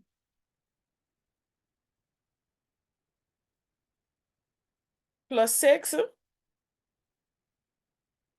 How do I get from 13 to 21?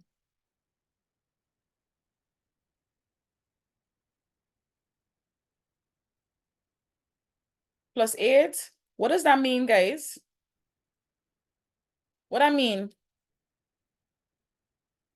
Everybody see what's going on? So check this out now.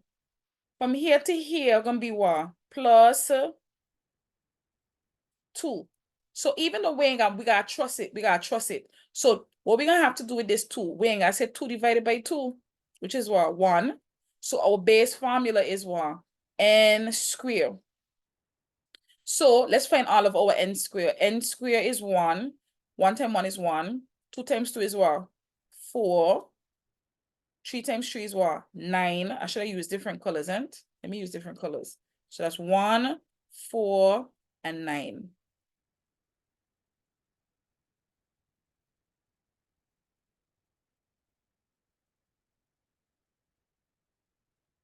Hold on there. Actually, there's another way to find this, eh? Remember, I was saying this ain't enough data for us to use because we can't find that, so we ain't gotta come back. So let me see something here. Hold on. You can't find a pattern from 3 numbers. You see what I mean? Because we would have had to make sure that the other one is plus 2 as well. So this is an unreliable way of finding the formula. Everybody see what I'm saying? How do I know that the next number wouldn't give me a plus 3 or a plus 5? Everybody see what's going on? So that's not a reliable way to choose that. And this is very hard. So we got to find another way. But we know how to find this number. If we know this and this, ain't to just add them together to find this. Talk to me. So the truth is, we know this formula here. If we could find this formula here and add them together, that's how we could get this formula here. So you see, it's always another way to do it. So let's see if we could find this formula here. So let's look. It got 1, which Jesus Christ by. Oh my God. 1 times 1 plus 1 plus 1. 2. 2 times 2 plus 2 times 1. 3. 3 times 3 plus 3 plus 1. Can we find this? Can we find the formula? Tell me the formula. I know it already, but tell me what you think the formula is now using n.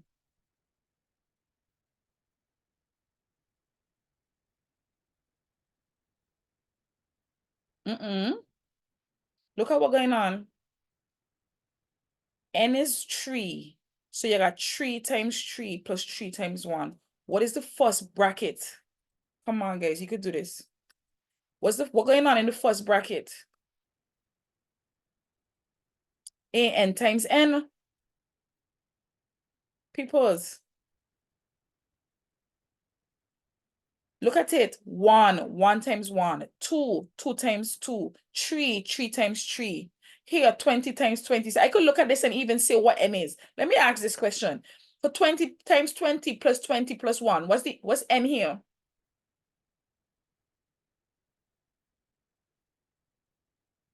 Thank you. Okay. So you see, you don't have to go in order. You work smart. You look at the things that you can find immediately. So tell me the formula now. Here gonna be n times n plus what? Thank you. N plus 1. Everybody agree? Everybody got it? So I could calculate my formula for here by adding these two things together, right or wrong?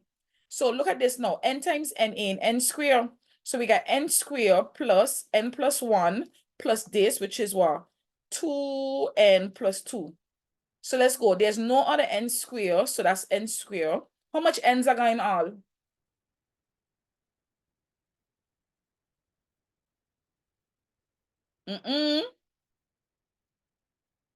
How much n's are going on, people? I can't be serious, you know.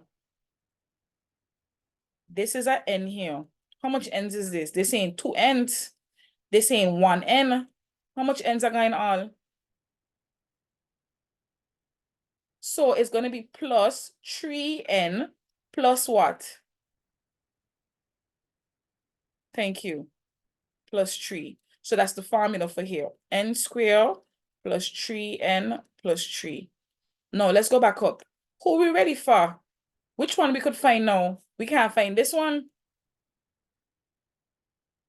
So let's go together. This is easy. This is going to be what? 9 times 9 plus 9 plus 1. Somebody give me the answer for that.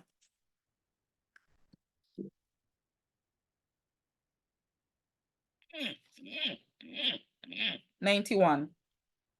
No, it got 2 ways to find this number. 291. Oh, she's 91 because 9 plus 1 is 10. 9 times 9 is 81. So it's supposed to be 91 is right. 91 is right. They got 2 ways to find this. Anybody could tell me the 2 ways? What's the first way? The easiest way. What's the operation you would use to find it the easiest way?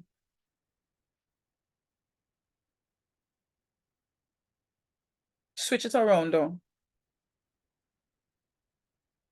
Is the total minus 91. So how much is that?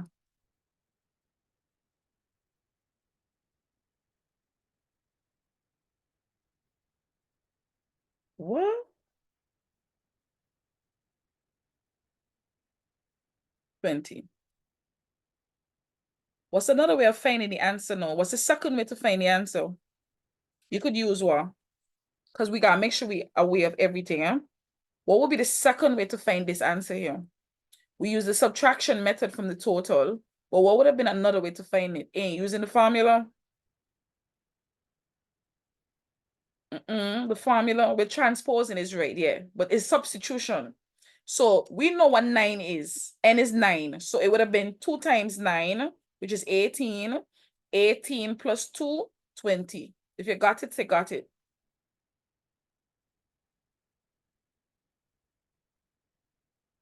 How do I find this number here now? In the same exact way. We know what n is. So somebody tell me what the answer for here is going to be.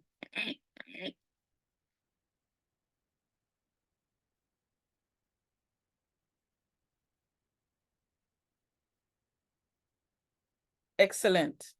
How she get 42? We using the formula. 2 times 20 plus 2. 2 times 20 is 40. 40 plus 2 is 42.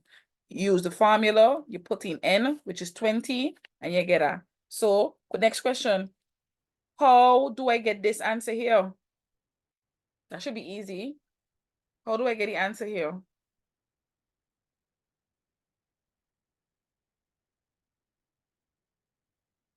Excellent. Anybody else? Come on, people, talk to me. How do I get this answer here? Excellent. Thank you very much. You add this to get your total. So your answer is 463. If you got it, say got it. And when I say got it, as in everything that we did in this table here.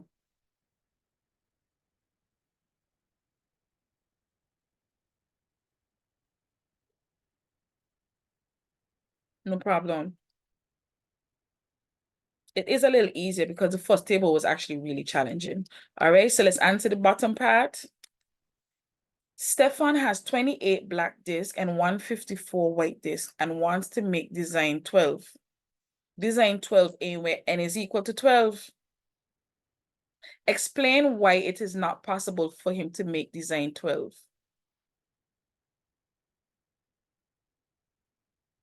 Don't we just substitute how much tables he can need in all to make design 12? Because first of all, when n is 12, right? We can't calculate how much black tables and how much white tables because we got a formula. People talk to me. Tell me if it makes sense. And for example, if his number of white tables don't match up to what it's supposed to be, that's what you would say. So first of all, let's look at white tables. What's the formula for white tables? Again, we go back to the table and we got a formula. That's n square, n plus n plus 1. So that would be n times n plus n times 1. And what is design 12? N is equal to 12. So that would be 12 times 12 plus 12 times 1. Somebody calculate that for me. Black tables.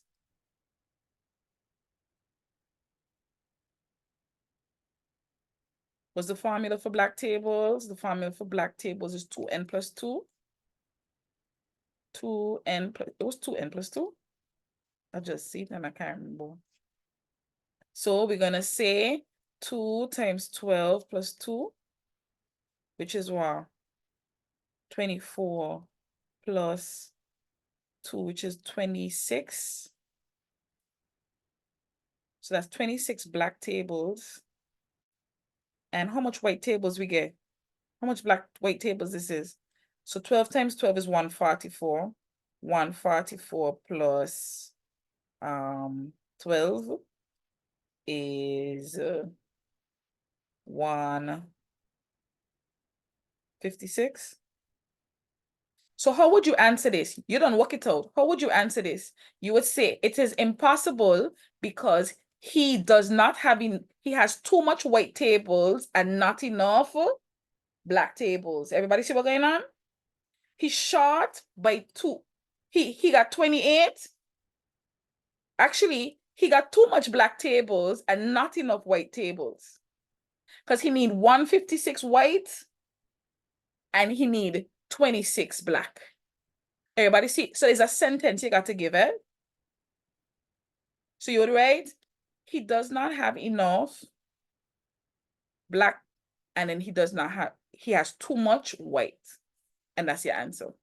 How you feel about this out of 10? Let's go.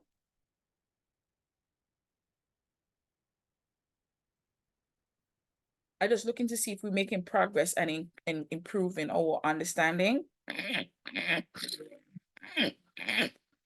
All right, y'all know what this means. Draw this. Draw the next pattern. Y'all can see that all of this should be shaded, right? If it's one thing you have to do tonight is draw. So let's go. Draw the next pattern for me, please.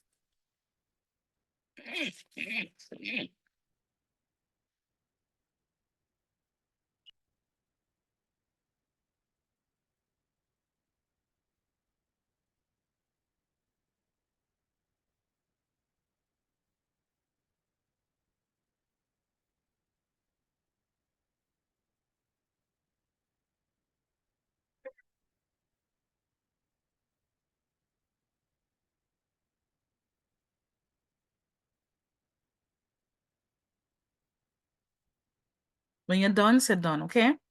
Remember, you're moving as fast as possible. Also, I just want to take this opportunity to tell you guys how proud I am of you guys. Like, I know you are working hard, so don't give up. Go harder if you can. All right, so 3 people said done. Anybody else?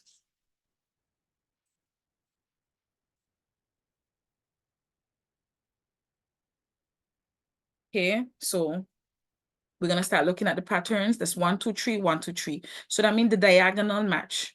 So it's a square number, first of all. So 3 up, 3 down. 3, give me 3 up, 3 down. 3 up and 3 cross. 4 down, 4 cross. So that's 3. I like to write it so I could see everything. That's 3. That's 4. 1, 2, 3, 4, 5. So this is easy because this is a square. So it's 5 cross and 5 down. 1, 2, 3, 4, 5. So my next pattern gonna be 6, right? Everybody agree? 6 up and 6 across. Yeah? Okay, 1, 2, 3, 4, 5, 6. All right. So then give it to me. So I got to draw. So 1, 2, 3, 4, 5, 6. So I'm gonna make sure it's that 1, 2, 3, 4, 5, 6. Make sure even though it's as grid, you draw all your lines, because if you don't draw all your lines and then shade the appropriate ones, you're gonna be wrong. So you'd have to like darken everything. So all these lines, if you don't have them, it's gonna be wrong. So make sure you have all of these lines coming down and use a pencil with that darkens well. So you got your geometry set and your ruler. You don't do this freehand at all. You use your instruments. So, and then we got to do our shading. So for the interest of time, I'm gonna use this in green to help me go fast, all right? So first of all, is the whole row going across, right?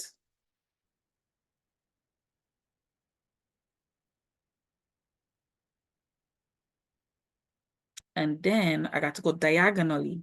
So that means it's gonna be 6. 1, 2, 3, 4, 5, 6.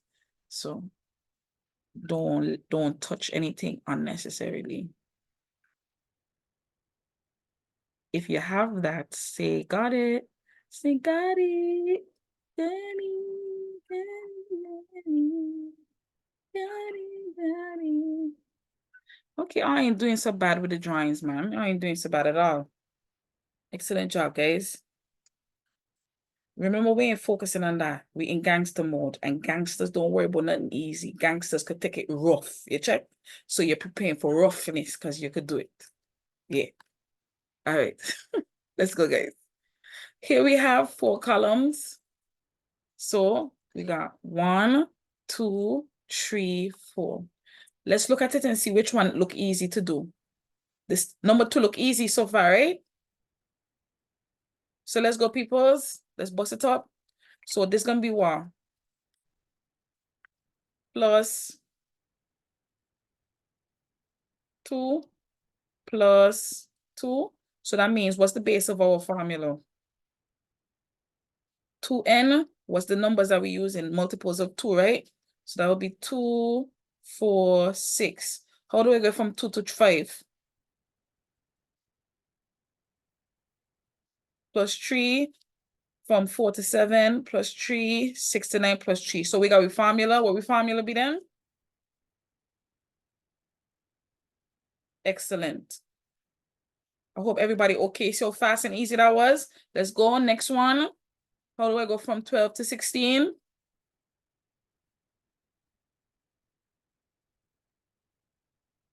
Plus 4, 16 to 20. Plus 4. So what's the base of our formula? 4n. So multiples of 4 we're going to write. So that's going to be 4, 8, 12. So what we adding now? What we adding? What do I add to 4 to get 12? 8. So let's see if that's true. 4 plus 8 is 12. 8 plus 8 is 16. 12 plus 8 is 20. So what is my formula then? 4n plus 8. This one easier. 4n plus 8. We're cooking on gas. Let's go, guys. Next one. This one is a little different, but I feel like because of the ones we did before, we could handle anything. So this is what? 1 plus 2, 2 plus 2 square, 3 plus 2 square. So what's the formula?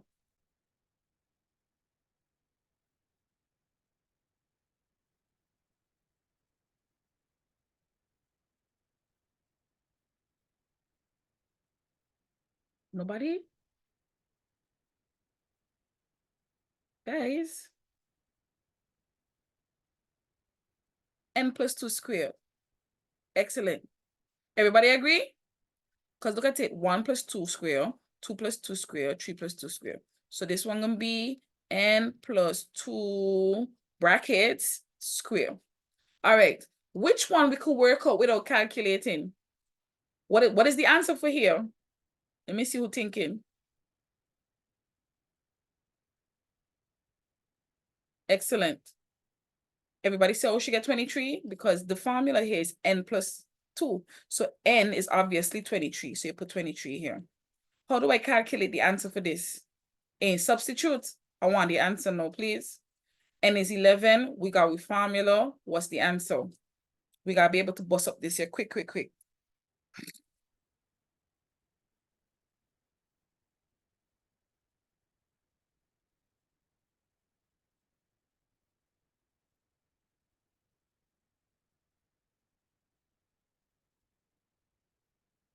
Janella said 25. Leon Eshban. Everybody said 25. Excellent. So 25 is the answer. Very good, guys. Very good. Now, this also tells us total number of squares.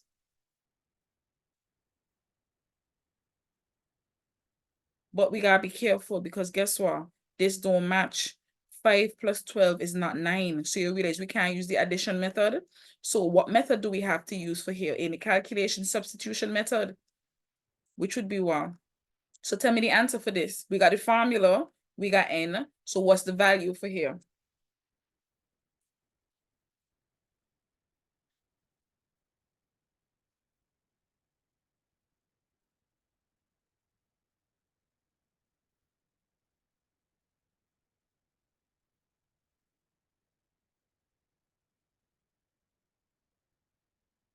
Nobody? Okay, how you get 15? You're right. You got to working. You got to write working because 11 plus 2 is 13. And then 13 square is 169. Thank you, ladies. See, Janella? How you get 15? You get 15 from. Gotcha, boops. All right, here, let's go. We could calculate here as well. We got N. We got the formula.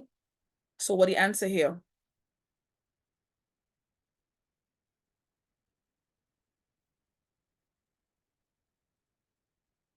A 100.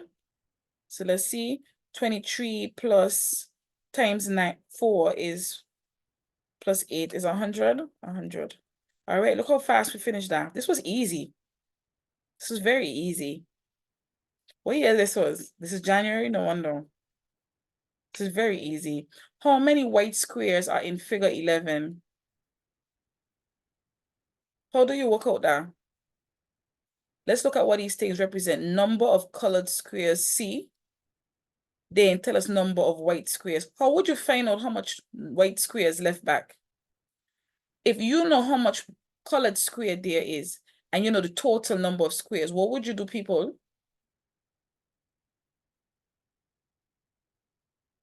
Excellent. Anybody else? Wouldn't you just subtract? So you would have 169, which is the total number of squares minus your colored squares, and that will give you your white squares. So that would be 169 minus 25, 144. Excellent job. So this, oh, that's it. Out of 10, how you feeling about this one?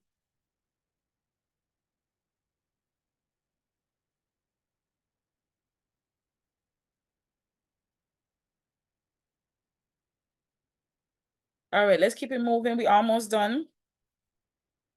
I gave a class this for a quiz and they did horrible. I answer the fourth arrangement. Draw the fourth arrangement for me, please. 3 minutes again.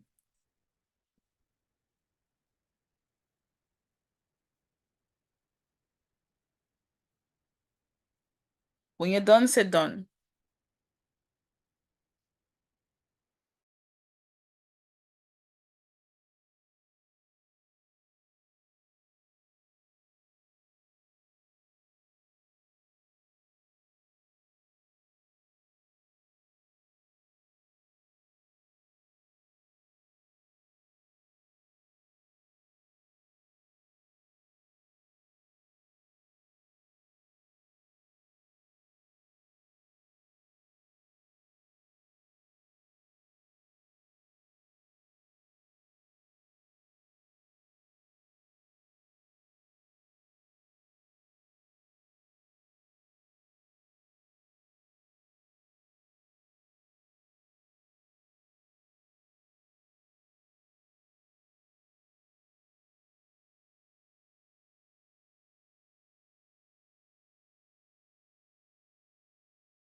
All right, so let's take a look.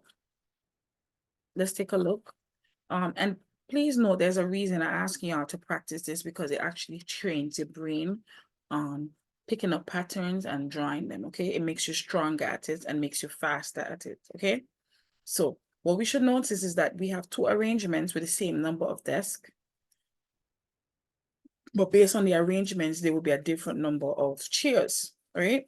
So it says draw a diagram for tables using arrangement L. So let me ask a question. Which one you draw, the top one or the bottom one? You know, some people went and draw both. All right, so let's go. How much tables I need?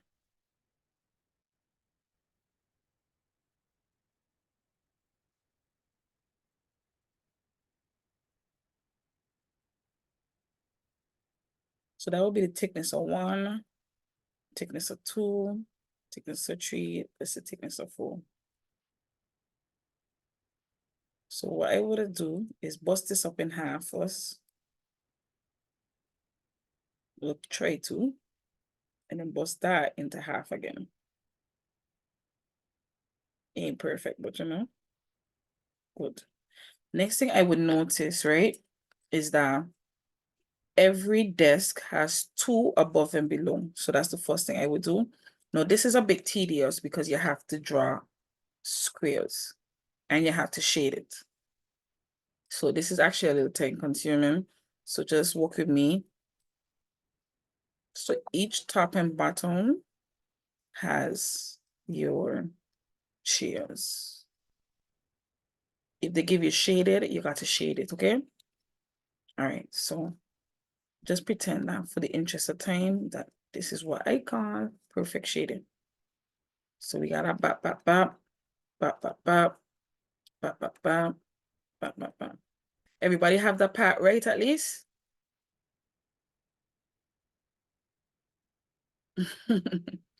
And then, unfortunately, we only have 3 on the ends.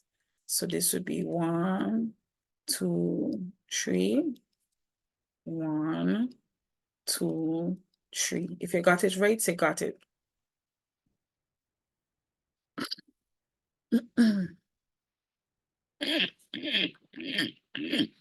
Excellent job, ladies and gentlemen. Let's move on to our table. So as we see here, we got only 2 columns with numbers coming down, right? We don't have any of the extra fancy stuff. So we jump straight to our arrow stuff. So let's go. What is this?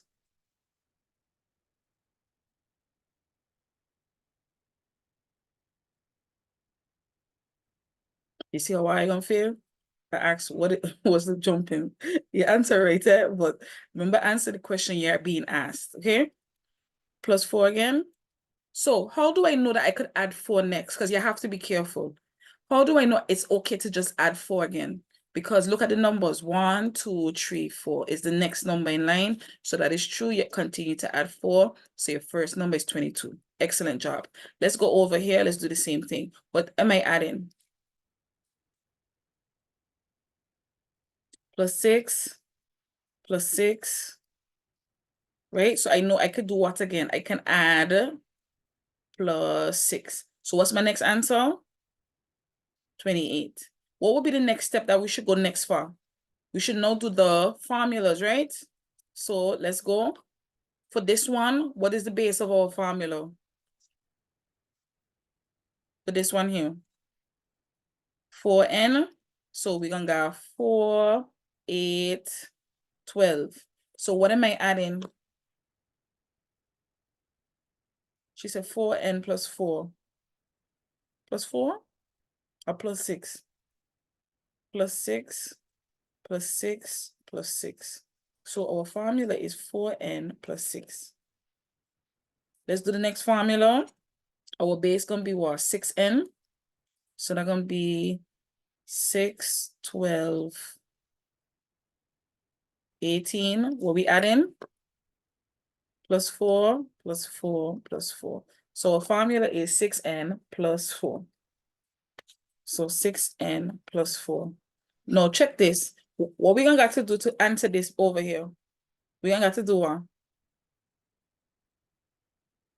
Somebody got to say it for me to do it. How do we get these two empty spaces? What should I do?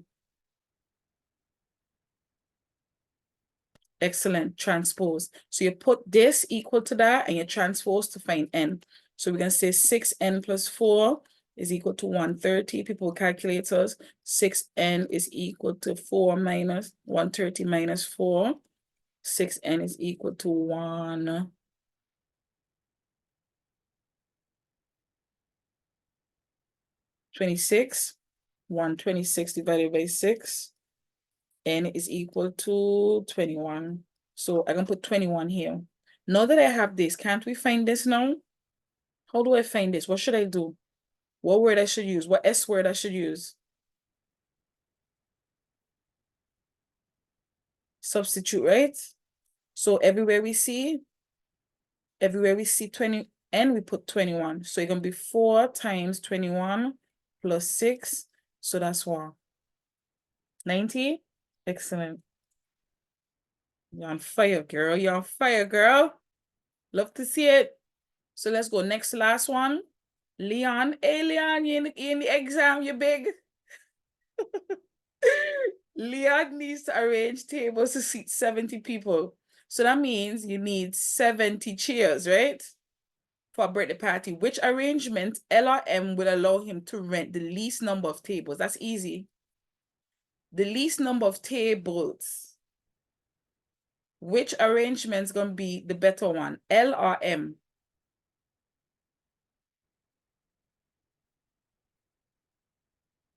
What?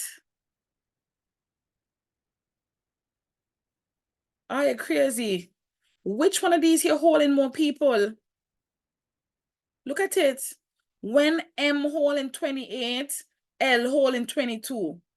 When M holding 130, L holding 90. Everybody see what's going on? So this is what 1 mark. Use calculations to justify your answer. So what would you do? So you wouldn't put these two formulas equal to 70 and find how much tables you need. Remember, N represents the tables, and so you're gonna say take your two formulas. So you're gonna say 4n plus 6 is equal to 70, or 6n plus 4 is equal to 70, and then transpose. Everybody with me? Because when you find n, that represents what? The number of tables. So that's how you prove it. So there we go. We're going to transpose. So 4n is equal to 70 minus 6. 4n is equal to 64. Divide by 4 on both sides. How much tables is that? 14? Man, sure.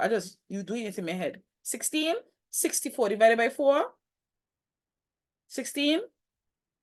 Thank you. So let's do this one now. 6n is equal to 70 minus 4. So 6n is equal to 66, right? So n is equal to 11. So who using it? This is how you prove. So you said, therefore, arrangement M needs only 11 tables. If you got it, you got it.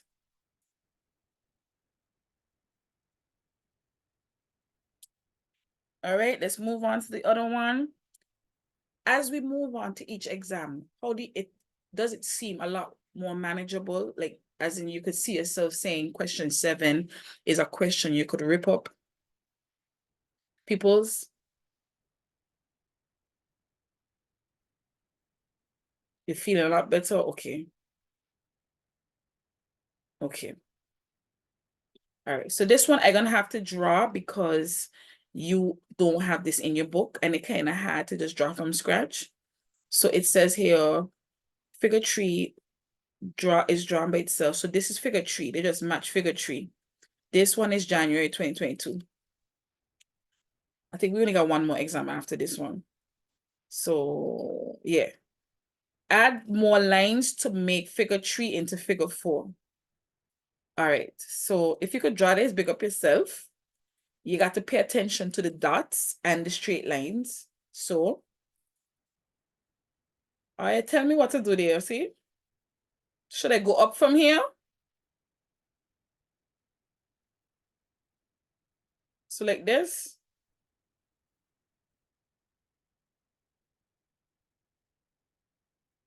This. This. And then I got to put the round circle. Round circle. I need another one to the bottom end. So this, this, this, and then circles, circle, circle. All right, so where do I go from here now? Come across. Y'all agree? Come across.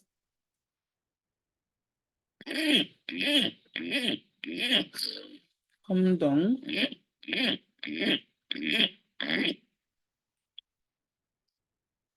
Come down.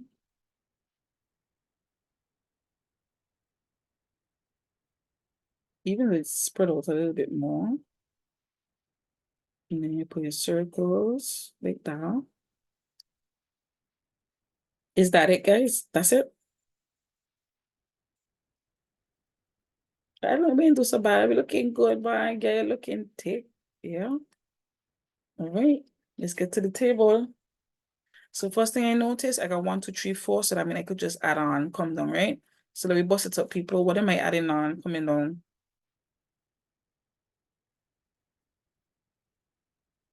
Very good. Like it. So that means what my next number is. Excellent. On fire. Let's do over here one time. What is that? Very good. So what's my next number? 26. Remember, it's 26, huh? Yeah. So what do we go for next? In the formula. So let's do the first formula. 8n. So 8n. So we got 8. Oh shit. Sorry. So what's the formula? Just 8n, just like what we did before. Excellent. Everybody realize that? Just 8n. That's why I did that, because would y'all believe people in this exam panic and they didn't write anything because they wasn't sure. The answer was just 8n. All right. So let's do the next one. The next one gonna start off with what, 6n. So 6n. Somebody tell me. So that's 6, 12, 18. So that's 6n plus 2. Plus 2 plus 2. Okay.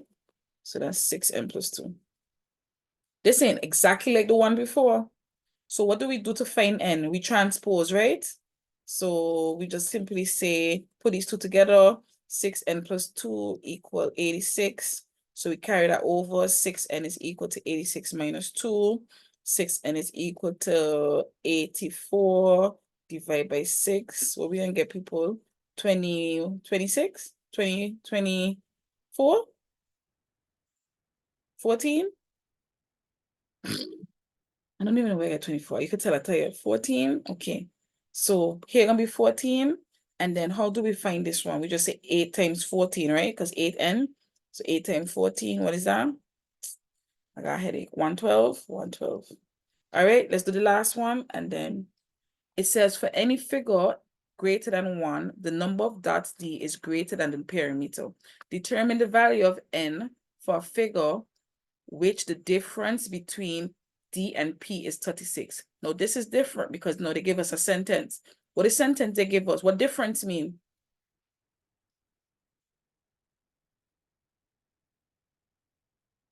Subtract, right? So that means D minus P is equal to 36. And what did they ask us for? They said find N. So we find an N. But we know D and P got formulas. How we know? Because remember, you always go back to the table. So look at what D represents. D represents this. So that means, what does this mean? 8N minus, and what does P represent? P represents 6N plus 2.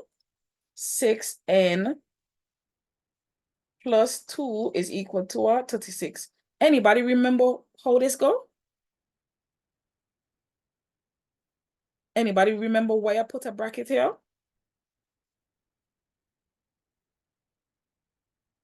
I hope y'all remember why. So what is this going to end up equal to? 8N minus 6N minus 2 is equal to 36. Because we did this the other day. So what we're going to end up with? 8N minus 6N is what? 2N. So you get 2N minus 2 is equal to 36. So I'm going to carry that over. So 2N is equal to 36. Oh, look at you on fire. That's correct. So, and 2N is equal to 38. So then divide by 2 on both sides. And is equal to 19. Excellent job, guys. That's it. If you got it, say got it. This was easy again to me. This was very, very easy. Very, very, very easy. If y'all get something like this, you should be like, glory to God. All right, this is the last one before we end class. We actually made it to 8 o'clock. Wow.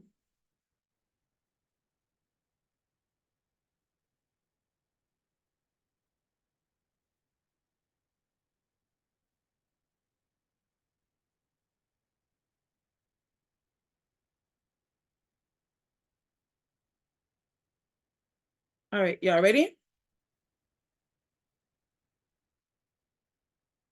All right, so I'm gonna draw this one for y'all, but do you know how to draw? This one easy. So you start with 1 hot, 2 hot, 3 hot, and you just gotta draw 4 hot, right? So this is an easy one. Super easy. 2, 4, 6, 8.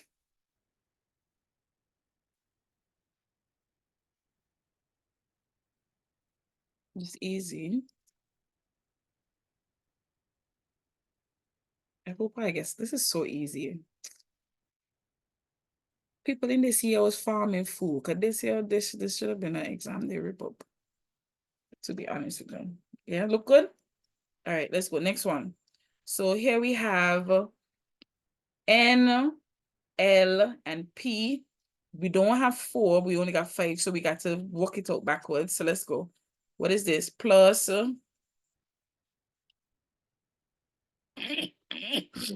5 plus 5. Then we get the formula one time.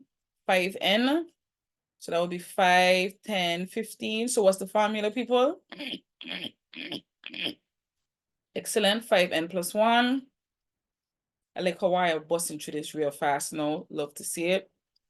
Next one. Plus 3 plus 3. So my formula is 3N. So that's 3, 6, 9. So it's 3N plus 2. Excellent. 3N plus 2. So now we're going to use that to help us get everything else. So when N is 5, we just got to substitute. So what is the value here? I just want the answer. Excellent. Everybody agree? 26? 5 times 5 is 25. 25 plus 1 is 26. What about here?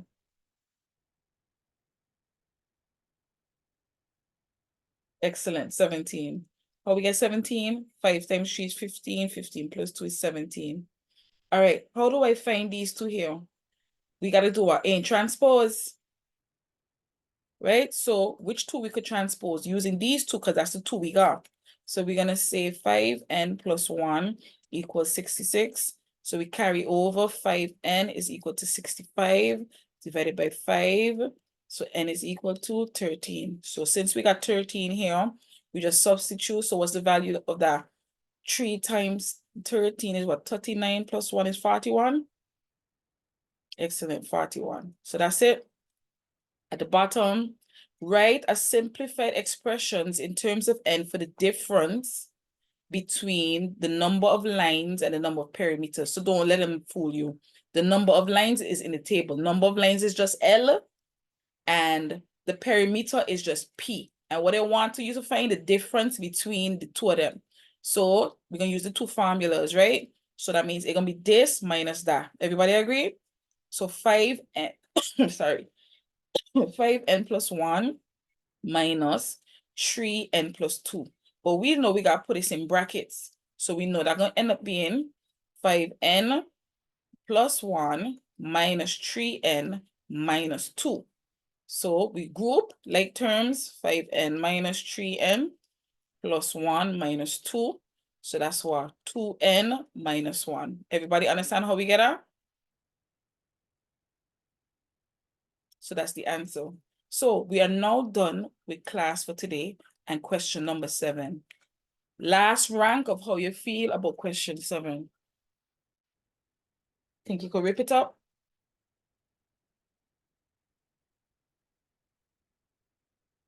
All right, tomorrow's class, we're going to skip question 8. We're going to leave that till last. We're going to do question 9 tomorrow, but that's the question everybody said that they're not comfortable or confident in. That's circle theorems and trigonometry and elevation and bearings, all of that stuff. But here's what, please do me this favor. Please try to go and memorize the circle theorem laws, because that is what's going to help us master it, okay? So that's it for today, my love. See you guys tomorrow. I'm going to download this and send it tomorrow, okay? Bye.